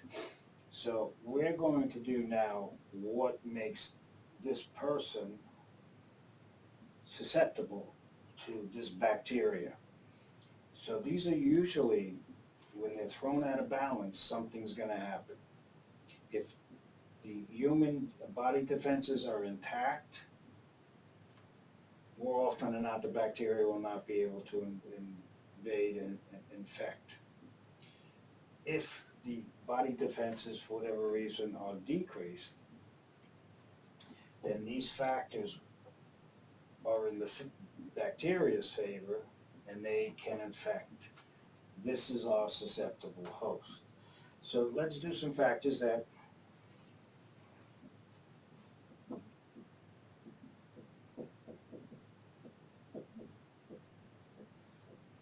These are some factors that increase susceptibility. Some factors which make the human, because we're talking about humans, we're not talking about animals and stuff. What makes the patient or this person susceptible to an infection? What decreases their ability to fight off an infection, which puts it in favor of the bacteria, because the bacteria has many bacteria have a lot of virulence factors, which will do.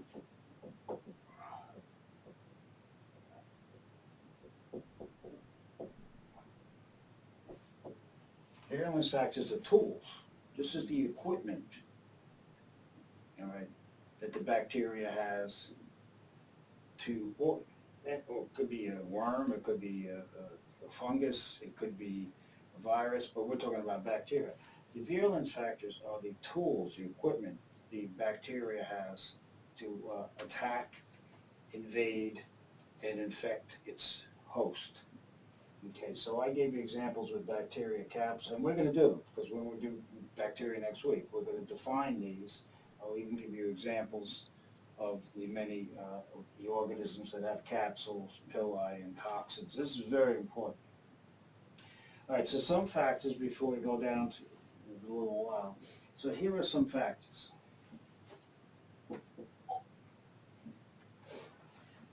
Of course, we already talked about a breach or a break, loss of integrity of skin and mucous membrane.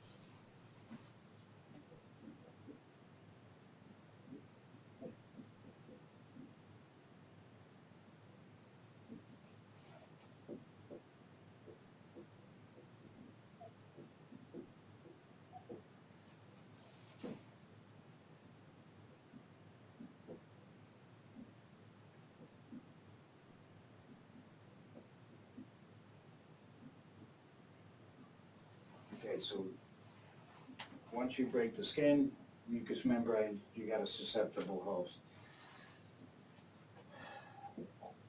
Okay, surgical procedures, any type of indwelling catheters, drains, etc.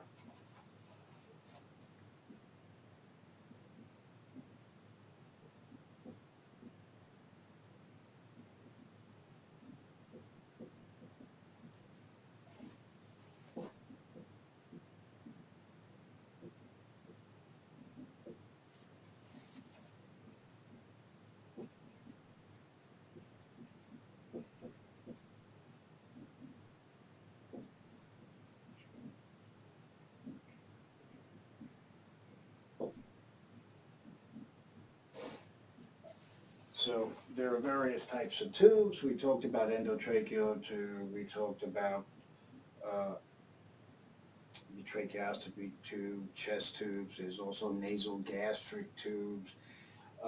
There's various types of drains, catheters, IV catheters, or Foley catheters. So any type of surgery in the presence of all these tubes, drains, whatever, which are constantly, that's what you're going to see in your patients, all these different types of tubes and drains and catheters in them. Multiple medical conditions.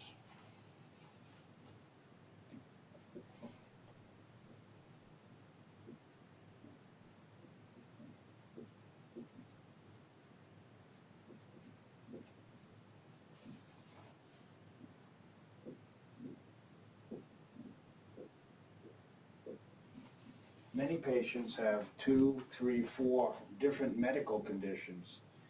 So that immediately puts the patient in the susceptibility risk. So when you come into the hospital for one thing, but you also happen to have high blood pressure, asthma, you have other conditions besides. I'm separating out diabetes, because we're going to do that in a minute, but I'm going to separate diabetes as an example of, you don't even need any other conditions with diabetes. In poorly controlled diabetes, once you enter a hospital, your risk for infection is tenfold higher than other patients. Diabetes is a major risk factor, especially poorly controlled diabetes. And I'll explain why. So we're going to erase this. We don't need this here.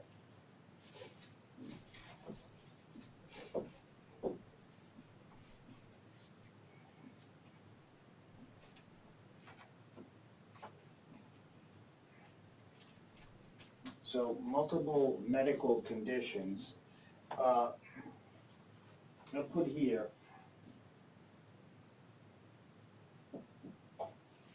separated out, diabetes mellitus.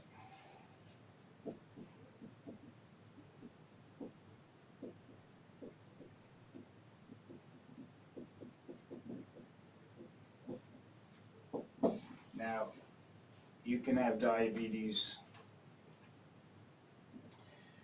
mellitus with other medical conditions, and that would either further enhance your susceptibility.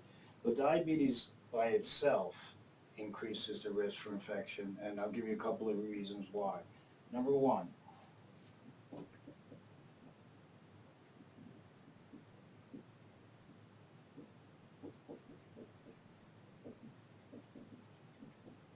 hyperglycemia, high blood glucose, will decrease neutrophil function.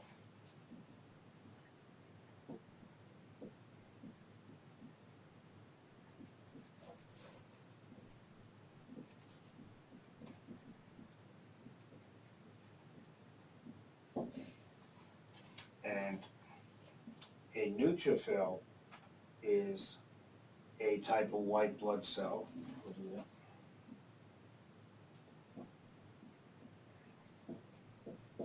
And as I said, we're going to keep the white blood. It's only a cursory introduction to white blood cells, so I don't want people panicking. But we are going to come back to the white blood cells and the immune system. That will be questions for your midterm and your final, but you have to have a firm grasp of the CBC and the white blood cell differential. That's not on next week's quiz. I'm not even covering them. I'm just giving you a superficial or cursory exposure to it. So a neutrophil is a white blood cell, and when you have decreased neutrophil function for a variety of reasons, your risk for infection just shoots up, especially for bacterial infections. So hyperglycemia, high blood glucose levels, will suppress neutrophil function. So that increases the risk for infection.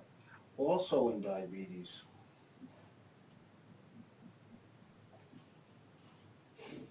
diabetics, especially type 1 diabetics, but we're just going to right now include everything, have decreased protein levels.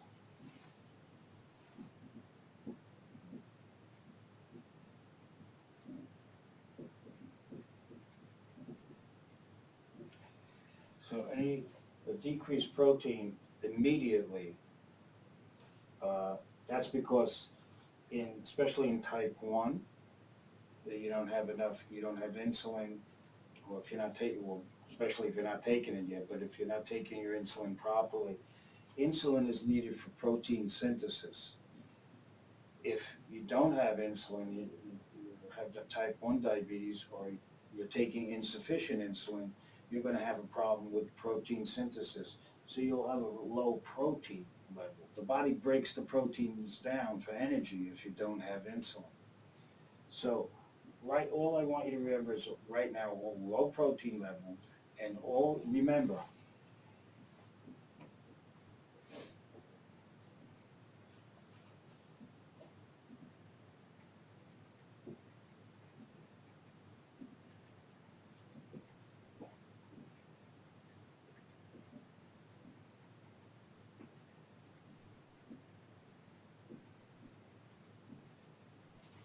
all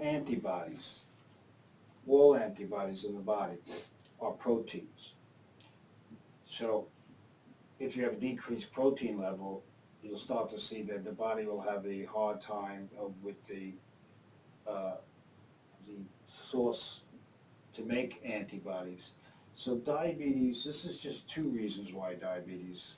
Acidosis also decreases neutrophil function. But you should remember, this is what they're looking for in the NCLEX.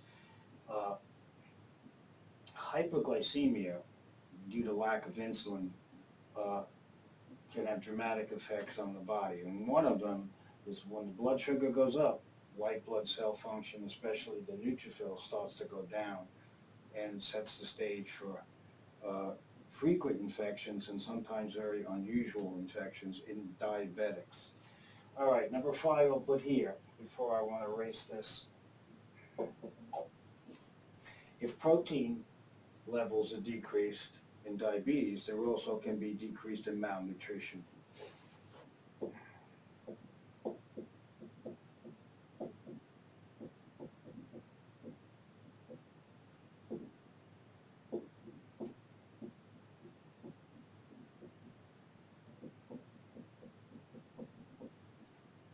And once again, you decrease protein level, your risk for infection goes up. If a surgeon is going to do surgery or even in wound care with pressure ulcers, the doctor, the nurse practitioner is always going to be checking the patient's protein levels, because if the patient's protein levels are low, for example, when you can check albumin levels.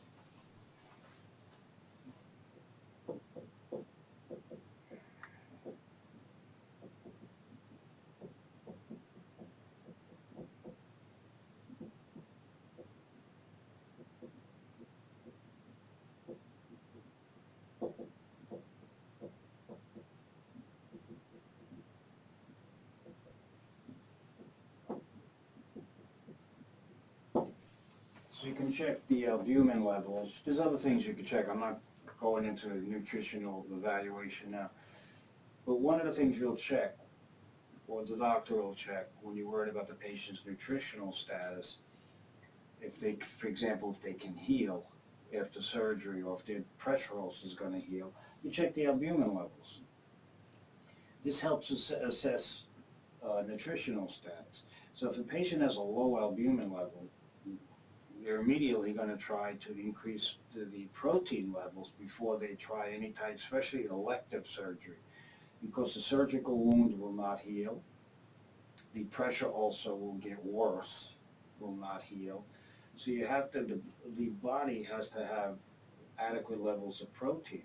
As soon as protein goes down for whatever reason, such as diabetes or malnutrition, the risk for infection goes up dramatically.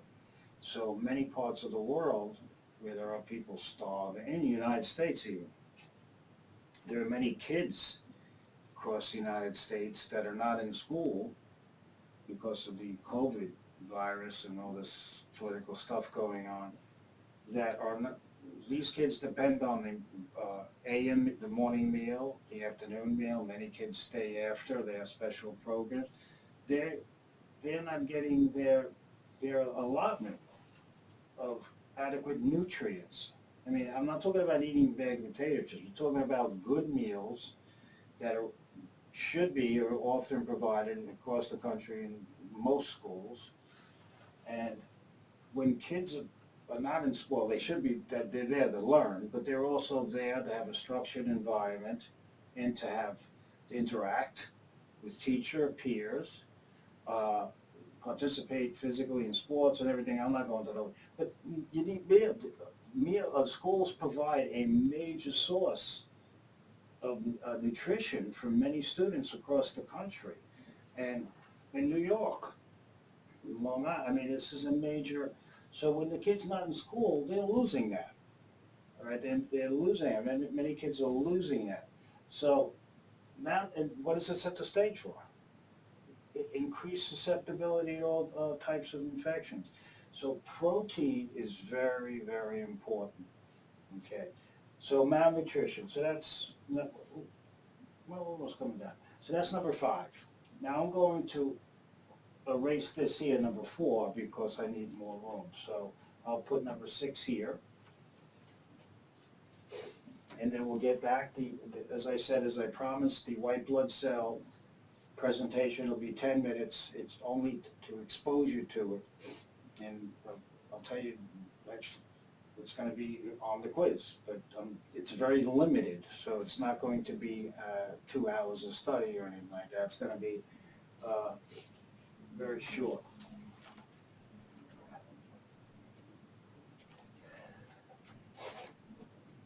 Okay, so number 6.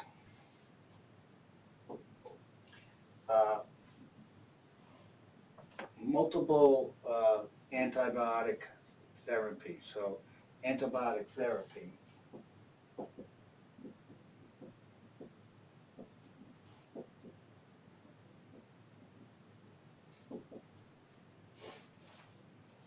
Remember, patient can be on many drugs, can be on frequent antibiotic therapy. Some of the patients you'll have that you'll be hanging IV, and we're going to do IV calculation rates and IV piggybacks for antibiotics when we start antibiotics. So many patients that you'll be giving these antibiotics to, some of them are on 3-4 antibiotics, IV antibiotics. So this can, while treating a life-threatening infection, it can also set the stage for other types of infections. So antibiotic therapy, always remember, antibiotics save lives, they cure infections, but they can also increase the risk for infection.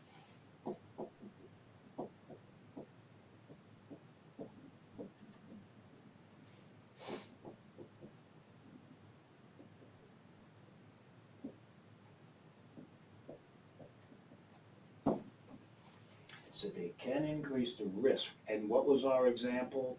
C. difficile or Clostridia difficile. By giving an antibiotic to cure a urinary tract infection or a bone infection or any type of other types of infection, you can knock out the bowel microbiota or microflora, which then lets the pathogenic organisms set up and cause infection. So remember that. They're going to ask you about this because this is a big deal. Number 7,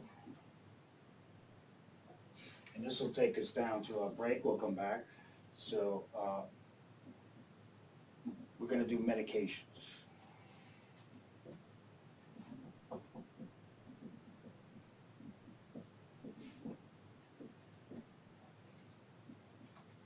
So under medications, this is going to spend before we go into our white blood cells, this is where we're probably going to finish it, well, as far as this topic this afternoon, and then the white blood cells, the quick topic breakdown, and medications. But what medications can increase the risk for infections? When the patient's on chemotherapy,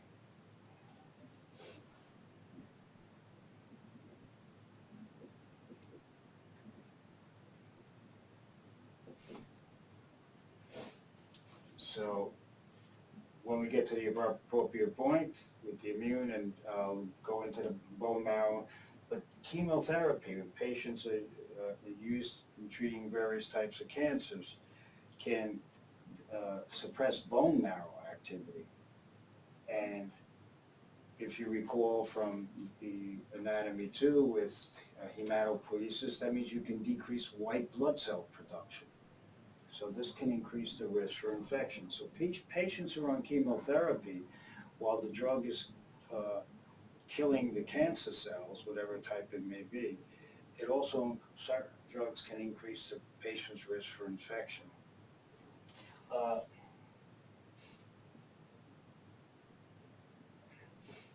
Very anti-rejection drugs.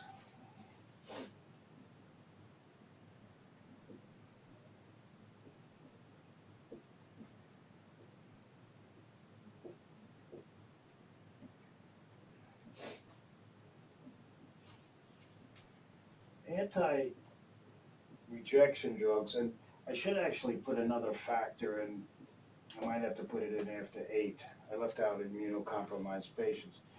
But anti-rejection drugs, these are drugs, for example, used for organ transplants.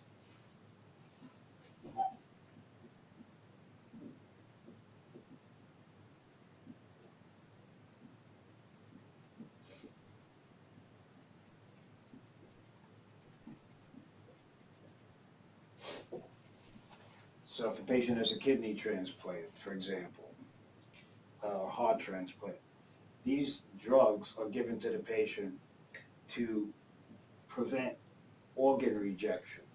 The patient's immune system, if patient A is receiving a liver or a kidney or a heart from patient B or donor B, patient's A immune system is going to reject the donor's organ. It recognizes it as foreign. So that is called graft failure or transplant failure. Uh, the patient's immune system, the recipient who's getting the organ from a donor, that patient or the recipient's immune system will attack the new organ. It doesn't know it's the organ's trying to help the entire system. So what they'll do is they'll put the patient on various types of anti-rejection drugs that will suppress the immune system and various chemicals associated with the immune system to uh, increase the risk of the likelihood that the organ transplant or graft will be successful. So anti-rejection drugs. All right.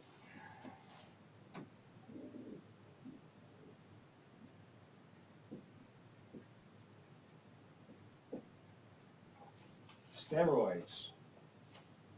Okay, this is where we'll finish it right now. You can take your break till 12:30. Steroids are wonderful drugs, but they have loads of side effects. So when we come back from the break, we'll do steroids.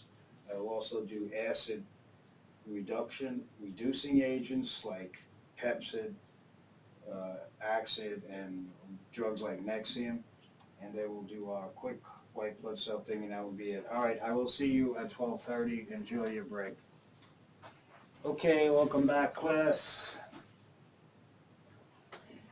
All right, we're going to continue with this, and then we'll, as I said, we'll the cursory presentation involving the white blood cells and call it a day.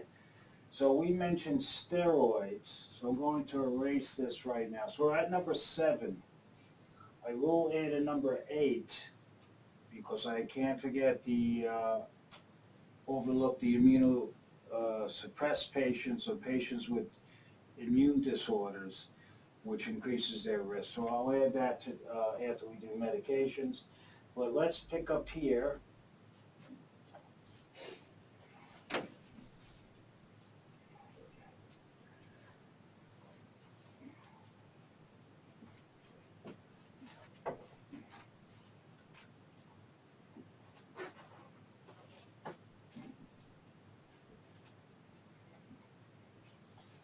So we're going to continue our medications right here with steroids.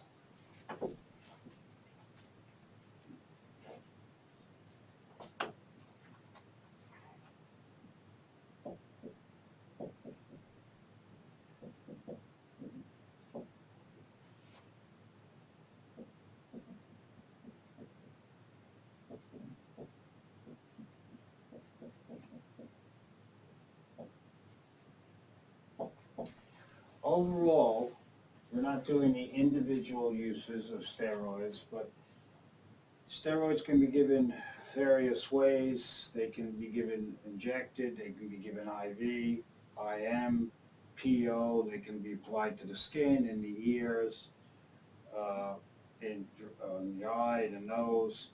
You can inhale them, they're used all the time. They're used in many different forms and routes of administration. But their overall uses, so no matter how you're giving it, whether it's as an ointment or in the ear or the eye or injecting it or by mouth, its overall uses are number 1, They are used to decrease inflammation.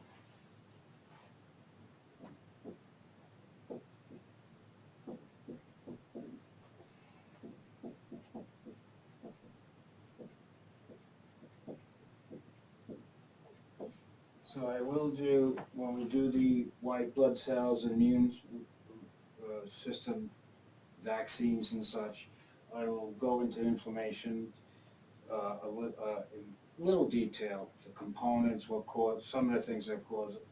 So overall, so they're anti-inflammatory.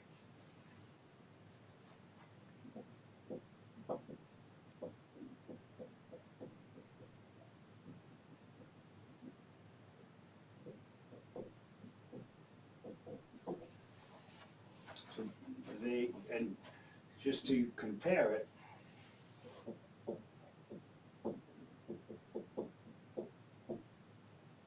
there's a group of drugs called the non-steroidal anti-inflammatory drugs. And these are drugs like Motrin, aspirin, and that's what they stand for.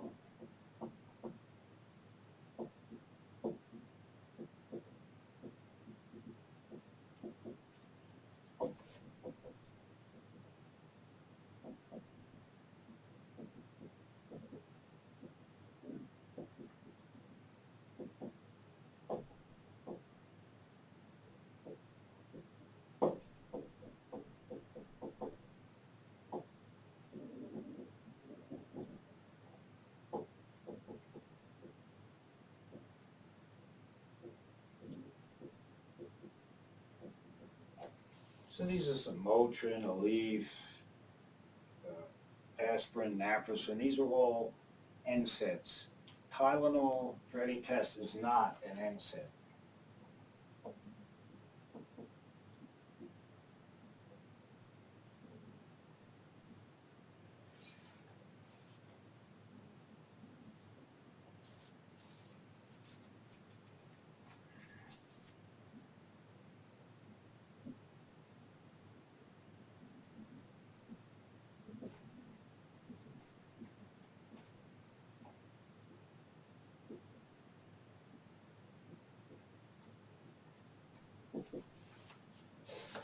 So Tylenol is not used for inflammation. It's Tylenol, acetaminophen is, I just use the brand names, is used for pain and fever. So Tylenol is an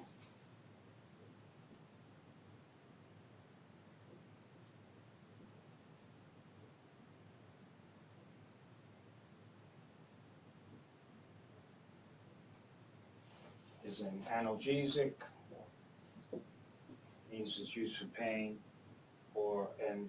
also an antipyretic used for fever. But does not belong to the NSAID group. Has nothing to do with inflammation. It does not reduce inflammation. So it is not an itis drug, therefore, meaning it doesn't reduce inflammation. So it is not an NSAID. But these, this abbreviation, NSAIDs, NSAIDs, means non-steroidal anti-inflammatory drug. So, meaning they're not steroids. The steroids overall, one of their main uses to decrease inflammation, they're anti-inflammatory. Another use for steroids is they modify the immune response.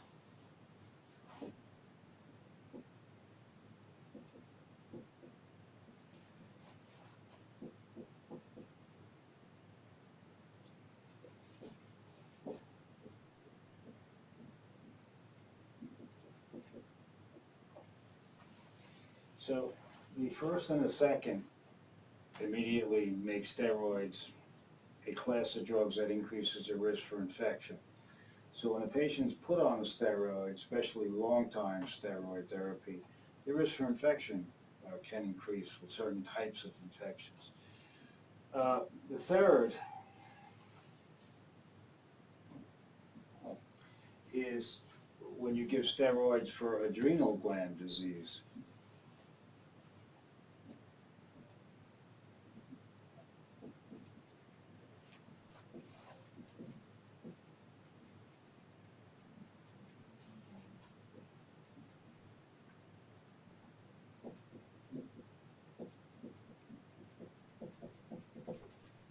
and that could be temporary.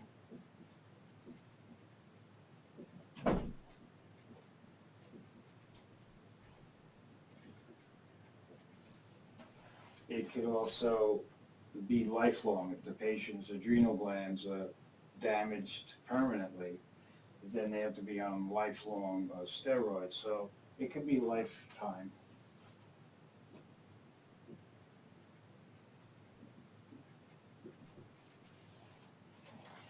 So these are the three, just to, for example, in rheumatoid arthritis, itis, anything with an itis, bursitis, tendonitis, anything that has an itis, the steroids can be used. If anything has an inflammatory component to it, steroids often are used. Once again, they modify the immune response, so what they interfere with white blood cell function, lymphocyte function in particular. They're given for adrenal gland disease. Sometimes it's only temporary, and the adrenal gland will improve or resume function. And sometimes the adrenal gland is destroyed, so therefore the patient, or permanently damaged, and the patient has to have lifelong steroids. Key factors with steroids, though. I'm going to erase this.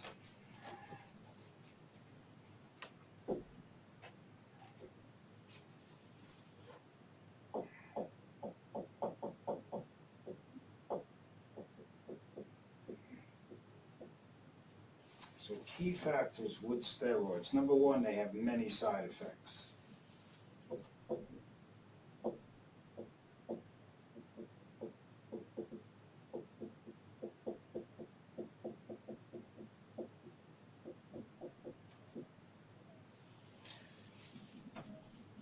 That's a big one. And I'm not going to list all side effects, but remember that steroids, while wonderful drugs, also cause many other problems. Number one, they increase the risk for infection.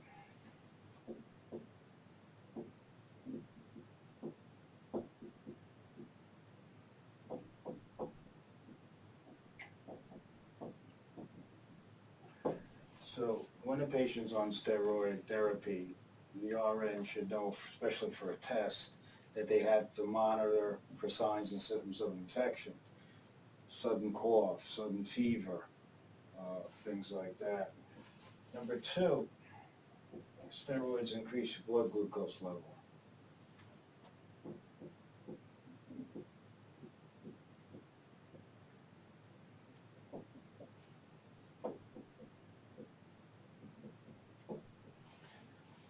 And therefore you must, when a patient's on a steroid, whether they're a diabetic or not, you have to monitor their blood glucose level, especially in the hospital.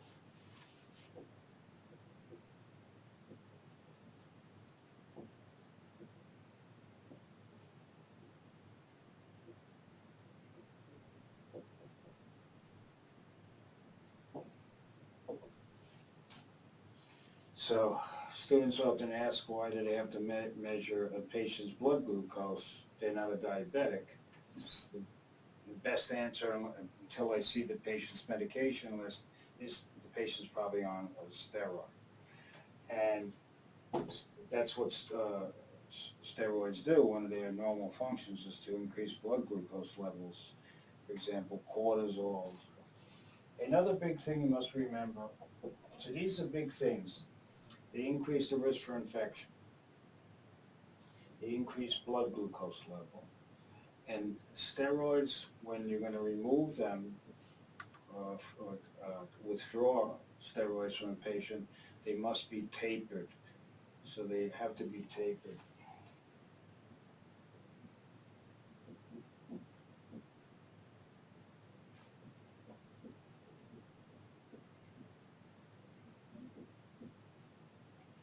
So they must be withdrawn slowly.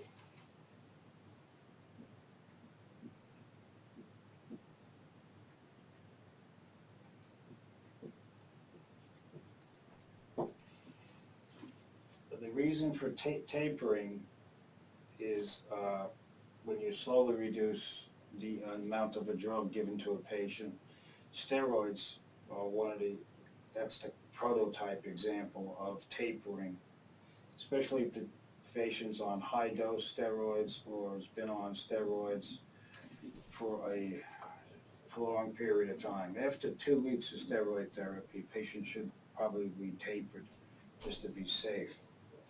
But they have to be tapered. That means the drug is withdrawn, the dosage is decreased, and the frequency is decreased. This is to prevent adrenal crisis.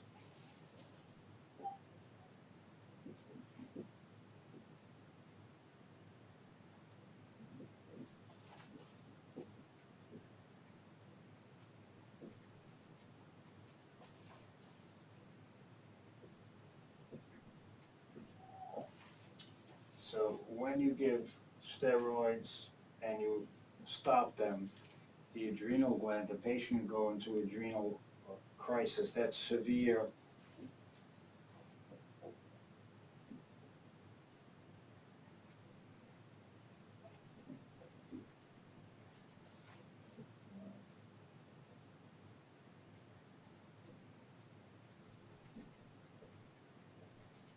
That is severe hypoadrenalism. The patient can die.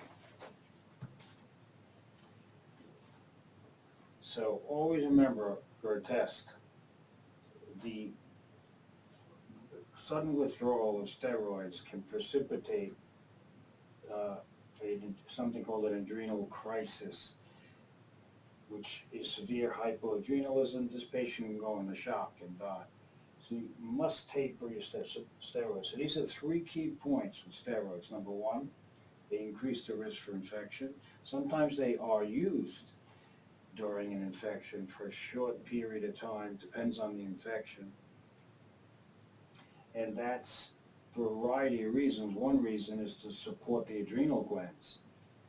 For example, if a patient has sepsis and the adrenal glands shut down, what's the point in giving a antibiotic to kill the organism if the adrenal glands are shut down? The patient will die from that.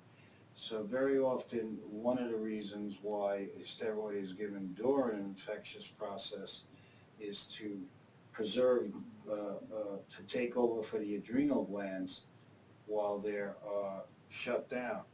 Very often, if the patient recovers, the adrenal gland activity recovers. But I don't want you to leave thinking that steroids are never given to patients who have an infection. Some types of serious infections like sepsis might require a steroid for a short period of time. They use in COVID, that certain patients require steroids. For example, when a patient who has COVID virus, the coronavirus, and they have a history of COPD, and that's acting up, so they might give a steroid to treat the activation of the exacerbation of the COPD infection. COPD is chronic obstructive pulmonary disease. And so you do give steroids to certain types of patients with certain types of infections. But overall, for the NCLEX, when you give a steroid to a patient for an inflammation, okay, or to modify the immune response, definitely increasing the risk for infection. And so monitor risk for infection, also monitor the patient's blood glucose, and steroids have to be tapered. They must be withdrawn slowly from the patient. All right, so you got a little review of steroids. Steroids are a good drug, but as like any drug that has a good positive effect on the patient, very often that drug has a dark side to it that can cause lots of side effects.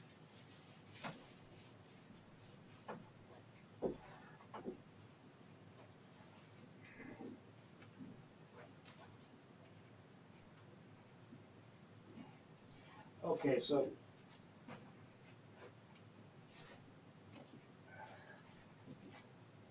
I will, going to do the next group of drugs. We'll do this quick today and get back to this, especially a little down the line. But these are, I believe this is number 4, it's under medications. And these are acid reducing drugs.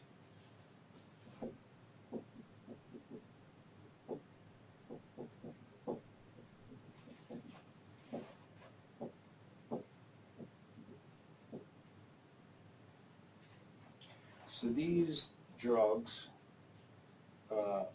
acid reducing drugs, of course, decrease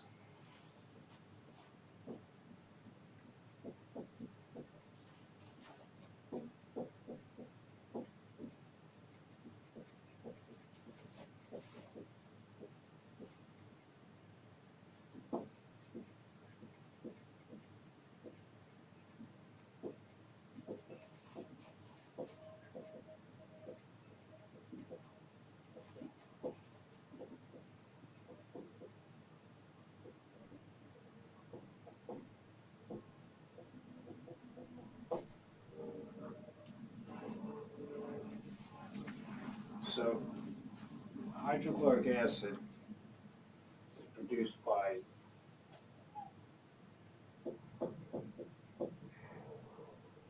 the parietal cells of the stomach. And hydrochloric acid, I'll put here, I'm not doing all its functions right now.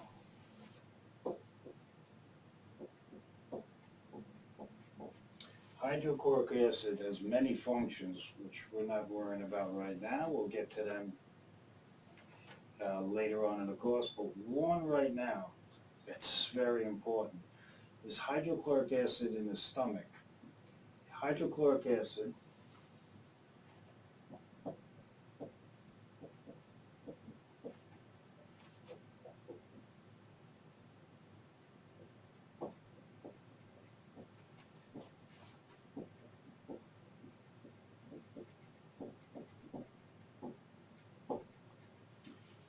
keeps the stomach pH at about 1 to 3. So the stomach is a very acidic environment.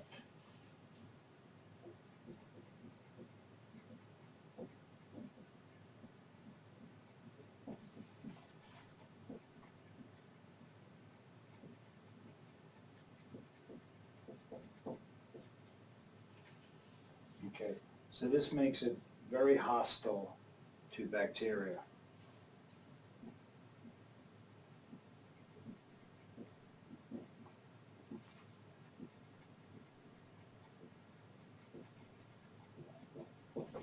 So one of the key functions of hydrochloric, it has many functions. It interferes, it's important for calcium absorption, it's important for activating zymogens, it's very important for participating in the breakdown of fibrous foods that are very tough.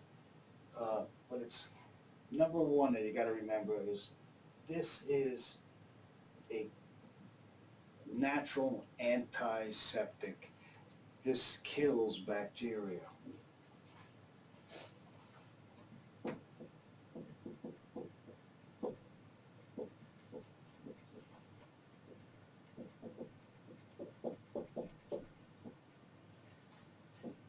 So this is now, through the years, very recently, hydrochloric acid has assumed even larger role, and scientists now know that it plays a major role in killing bacteria that we swallow, whether it's from our mouth, that are part of the natural flora of our mouth, or from foods.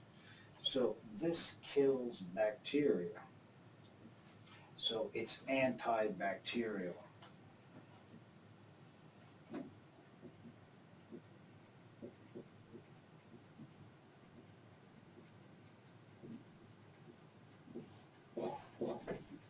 This is extremely important. So I know you hear about stomach acid and how it produces ulcers and all that. Uh, we're not going to go into that right now. But stomach acid can aggravate ulcers, and it could also produce esophageal problems, acid indigestion, and that's why we give acid-reducing drugs, one reason. So the one thing I want you to do, or take away with this, when we get to the appropriate point, I will go back into more detail and give you even more drugs, so you get a good drug review. But right now, these acid-reducing drugs, they reduce, that's why you give them, to reduce the amount of hydrochloric acid produced by the parietal cells in the stomach. So your goal is to decrease hydrochloric acid. The patient has an ulcer, patient has an esophageal reflux, acid indigestion. So you would give some of these drugs to decrease this because this aggravates those conditions. But by giving these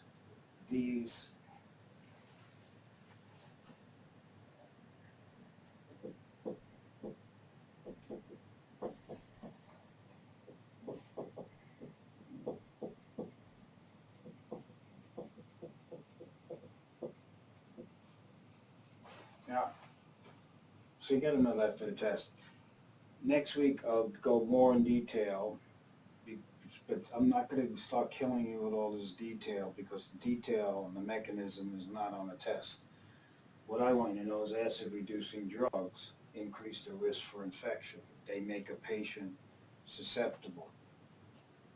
So these drugs, hydrochloric acid keeps the stomach at a very low, actually the stomach is the most acidic environment in the body.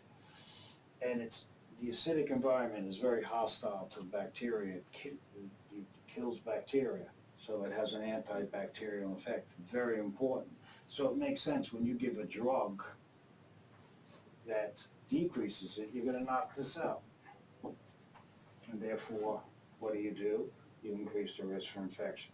So let's quickly do the drugs. We're going to do then list number 8. I'm not going to do all the drugs. We're going to get back to this though in more detail. That will be, but I'm not going to go into all the mechanisms now because it's not going to be on your quiz next week. So I'm going to erase this, just give you an example of some of the drugs.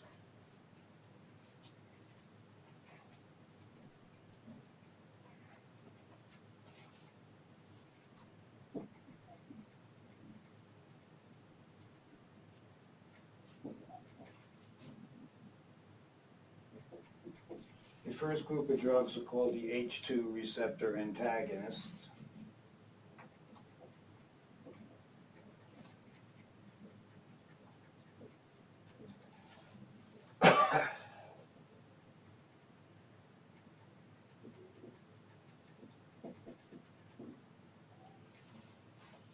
Oh, we're going good. We'll be out of here definitely by 1:30.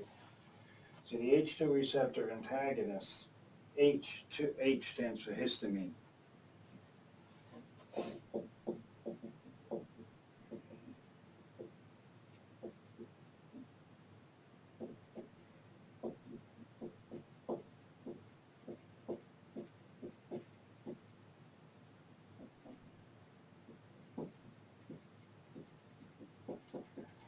Histamine is a chemical, you've heard of it. It does many things.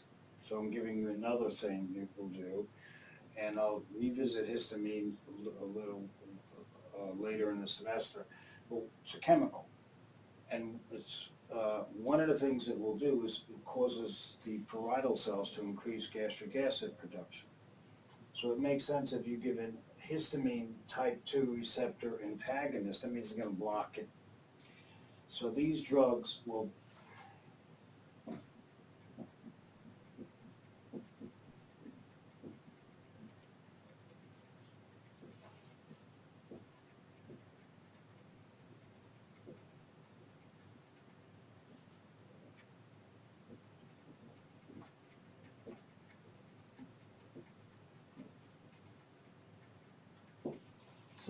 block the histamine receptors. And once again, we'll get more detail. But when you block the receptor, the cell can't make or reduces the amount of histamine it makes, hydrochloric acid it makes. So examples of these drugs.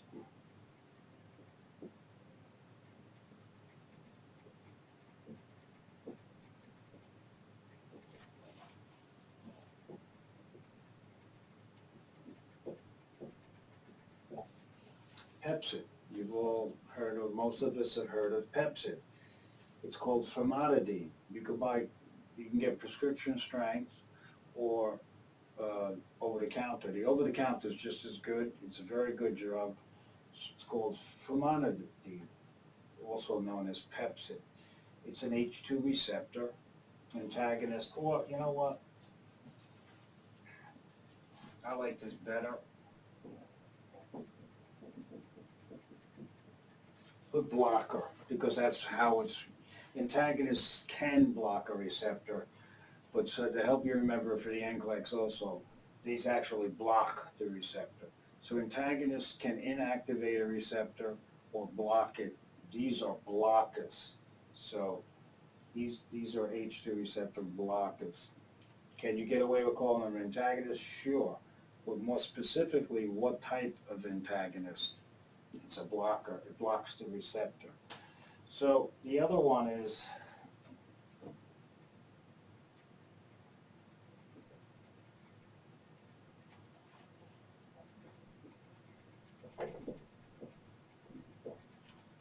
nizatidine. Nizatidine is called Axid. There's also cimetidine, ranitidine. We're not worrying about those now. I'm just giving you examples of drugs. The H2 receptor blockers is the first group that reduce hydrochloric acid production and then increase the risk for infection. So I gave you two examples, famotidine, and you notice they all end in tidine. So ranitidine is the same thing, cimetidine, same thing, they all end in tidine. You see that? Hey, you got an H2 receptor block. So that's the first group.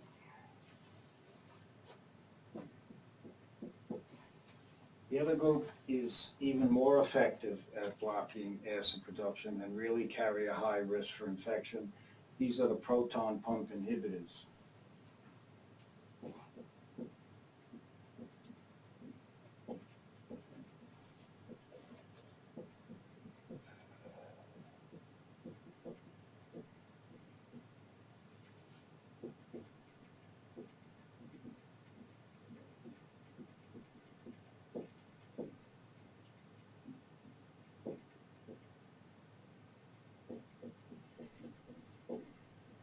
So they inhibit the proton pump in the parietal cells. Parietal cells make hydrochloric acid. So if you inhibit the pump, you decrease hydrochloric acid production. Here's the proton, H plus. You got that's why you're supposed to remember stuff from the chemistry. So these decrease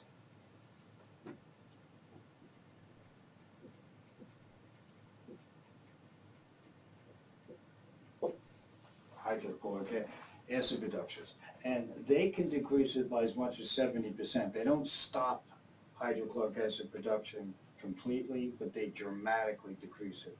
These decrease it, but not dramatically. These decrease it very dramatically, but not down to zero. So these drugs you've all heard of.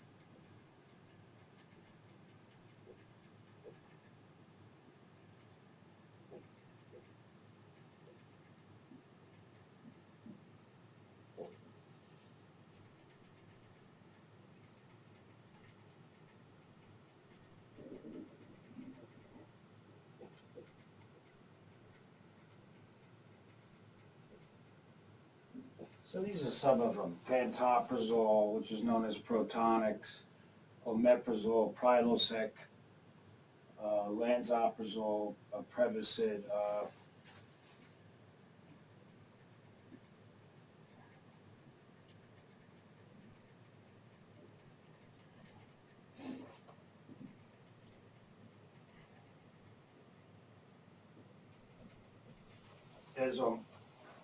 esomeprazole, is Nexium, the purple pill you see advertised on TV. So these are some. There's Dex, lansoprazole, Dexilant, there's rabiprazole, Asifex, there's others. But these are, you see, they all end in Prazole, right? These are the proton pumping, they're used all the time. And so these drugs, one of the serious side effects of these drugs, there's others. If I have time, I'll go into it. But these drugs, one major side effect of these drugs, they increase the risk for infection. How? They also increase the risk for C. difficile infection, which is infection. How? They decrease hydrochloric acid production. And hydrochloric acid, we said, is a natural antibacterial agent, kills bacteria as they enter, you swallow them. Now you have a small amount of bacteria in the stomach normally, but when we swallow it, that goes up tenfold. And the function of the hydrochloric acid, one function is to kill those bacteria, and it does a very effective job. If we reduce it, risk for infection is going to go up. So these are examples of acid-reducing drugs, the H2 receptor blockers, such as famotidine, Pepsid, nizatidine, Exit, and these are the proton pumps. Some of these are super expensive. Pantoprazole, omeprazole, lansoprazole, esomeprazole. You're going to deal with these in the hospital. Very often the patient will be on them when they are admitted, or the doctor might put them on, depending on the patient, on them when they're in the hospital. So we're going to go back to this topic at a later date in this course. All right, I'm going to erase this because just got to do this quickly. So I'm going to erase this.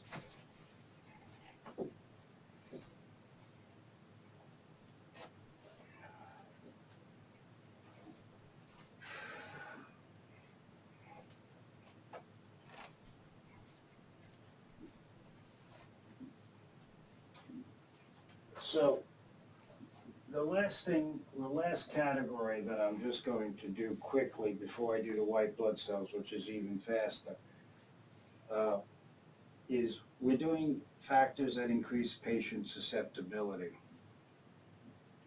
So medications was number 7, and I gave you a list of medications, such as steroids, chemotherapy, therapeutic agents,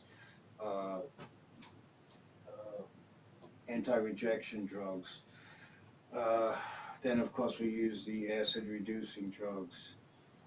So that was came under category 7 in your notes. Now, number 8 is I just want you to know patients who with immune disorders.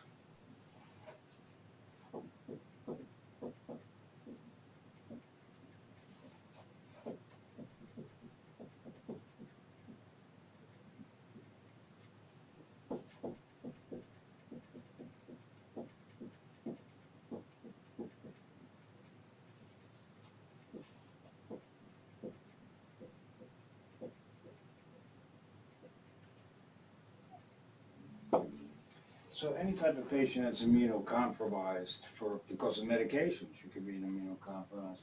But examples, HIV is a big one.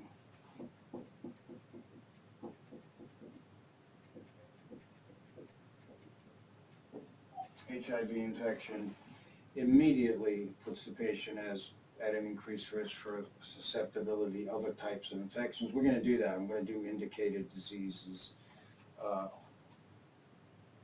with HIV and what happens to the white blood count. So patients with HIV infection, viral infection, has suppressed immune function, suppressed white blood cell function, and their risk for all sorts of infections go up. So we're going to do that in detail. Uh, Other types of, we'll put patients on medications.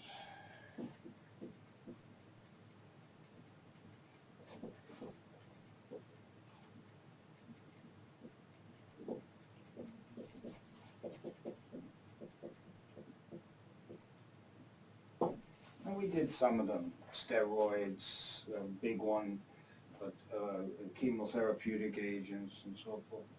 Also, patients with autoimmune diseases.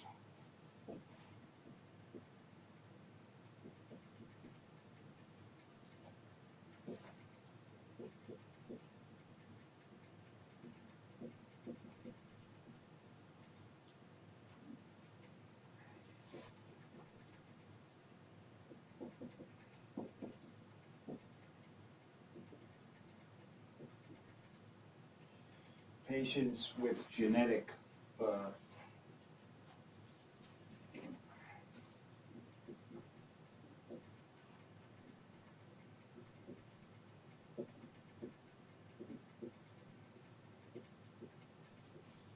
so these genetic diseases, some of them have abnormal white blood cell function.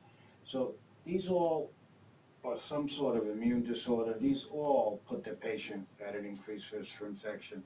And very often these patients, the HIV individual will die from not the virus, but will die from the secondary infection they develop, because HIV causes a drop in the lymphocytes, which increases the risk for all these unusual infections that you might only see in an HIV patient. So we're going to discuss that.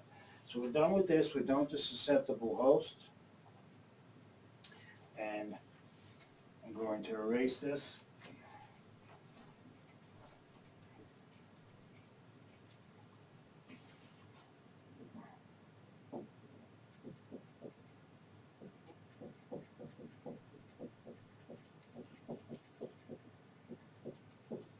Last thing in 5 minutes, because we're going back to this in detail.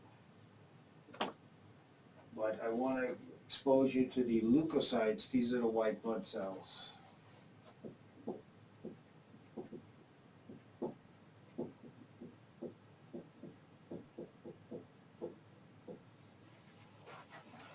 And there are many types.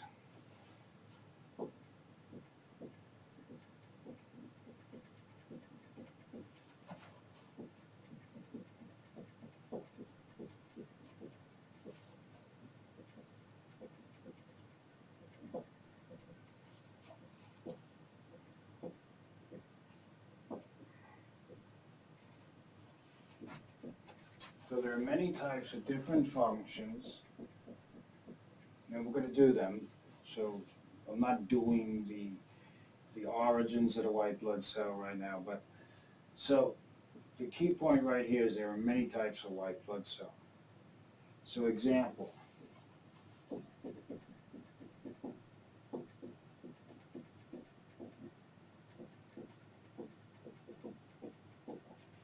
neutrophils are a type of white blood cell, which is one of the first white blood cells we'll do when we do it in detail.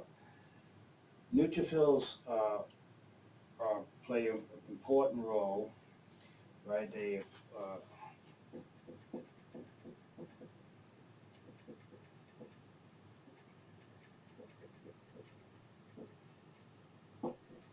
in inflammation. They play an important role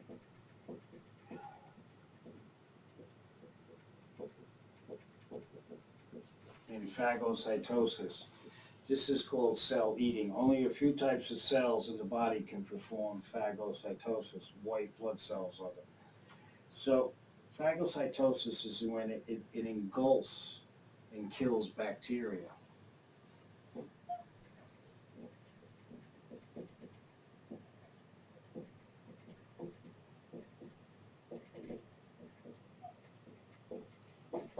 So there are many things that make the neutrophils go up. One of them is inflammation, another one is a bacterial infection. I'm going to give you another example, almost done.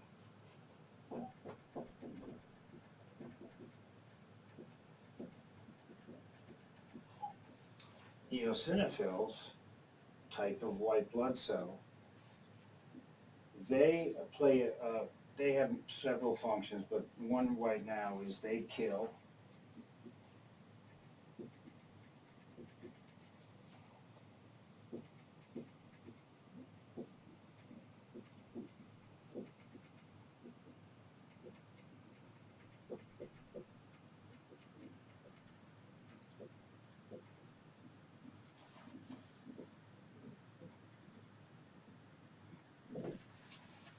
one of their functions, they kill parasites, or they help in the elimination of parasites.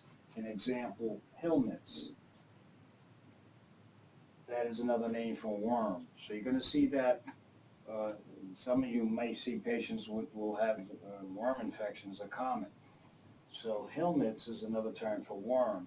So when you have a worm infection, your eosinophil count will go up. This is a type of white blood cell. The last here is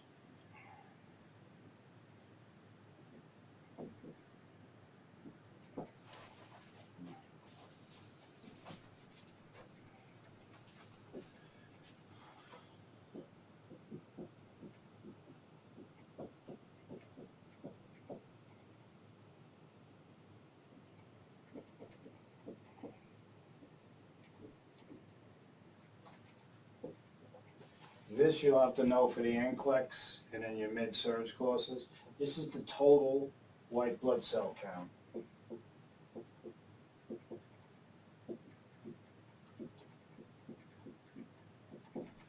So I'm going to erase this. I'm just going to give you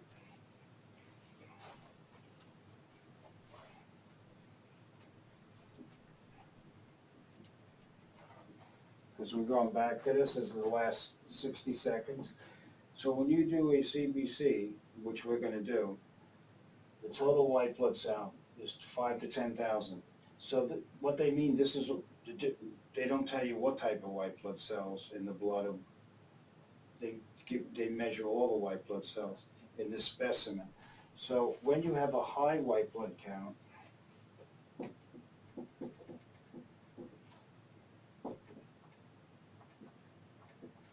this is so important. It's called leukocytosis.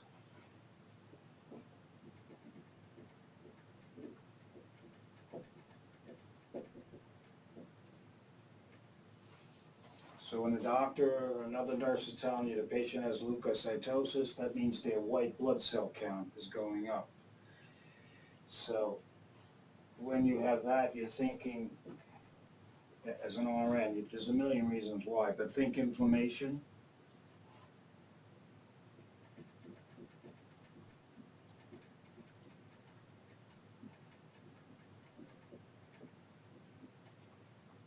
Or infection. You're not to worry about what's causing it. That's the doctor's job, or the physician's assistant, whoever. You have to recognize what the consequences can be, but in general, if a patient has an elevated white blood count, you should be going in your head, oh, either there's an inflammatory response going on or some sort of infection. Okay, those are the two things. Now, at the other end, and this is where we're going to go, if you have a white blood cell count of 22,500, you have a low white blood count,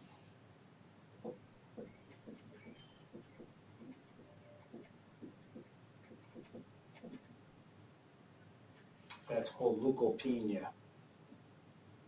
And this means the patient's white like an HIV patient, who we just said has an increased risk for infection. A patient with active HIV viral infection that has AIDS could have a low white blood count. It's called leukopenia. As an RN, you're going to stop and think, check for increased risk for infection.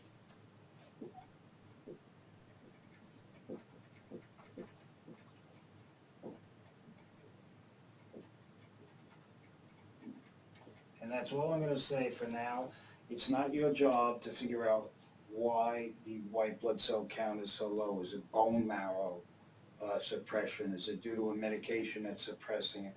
Your concern is the the the patient is now at an increased risk for infection. So this is one of the things you're looking for on the NCLEX. They're going to tell you the patient has leukopenia or give you a number. One of those questions or answers have to involve protecting the patient, because now the patient, it's that immediately the risk goes up. This patient invariably will get some sort of infection and possibly die. So that's all on next week's quiz. That's going to be, you have to know the definition of this, definition of that, and I gave you a neutrophil and an eosinophil. Neutrophil is important in bacterial infections, eosinophil important with worm infections, helminth infections, and you just got to know the normal count. And this is going to come back. It's going to be on the midterm and the final also. So I expose it to you early. You're going to have to remember it for the NCLEX. I know for a fact it was on the NCLEX several times this year. So with this, Ted, before we conclude, which is pretty good, the quiz is 20, I think it's only 20 questions. It's mostly definitions, what we've covered. A pandemic, as I said, epidemic, endemic, what a critical device is, what a non-critical device is. Remember, critical devices such as surgical equipment, IV catheters, Foleys. Non-critical devices like a blood pressure cuff. What is sterilization? What is disinfection? These are all, first quiz is mostly all multiple choice, so you can recognize it. Where can you use a disinfectant? Can you use it on a patient? Where do you use an antiseptic? Can you use it on a patient? I explained that to you. We talked about C. difficile, Clostridium difficile and the treatments. We talked about white blood cells briefly. We talked about the acid-producing drugs. Vector, we talked about modes of transmission. I gave you the one example that will be on the test. And it's, once again, it's a test not to stress the students, a test to see if you're just keeping up with things. Because now things are going to even escalate as far as, because we're going to start doing micro or bacteria and antibiotics. So now the information, so we set the stage to prepare you for getting now all the different organisms, not all of them, but a lot of main ones, and the antibiotics and treatments, for example. If there are any issues, email me. If not, stay safe and well. Enjoy this weekend if possible. I will, if there's any change, I will email you, but if not, you will get the invitation to this test. I will email you regarding class, because we're still going to have class. I'm deciding if I'm going to let you go or if I'm going to tape. I haven't decided yet. Depends on certain things. So you are to assume that you'll be getting your exam at 9 o'clock next Friday, the quiz.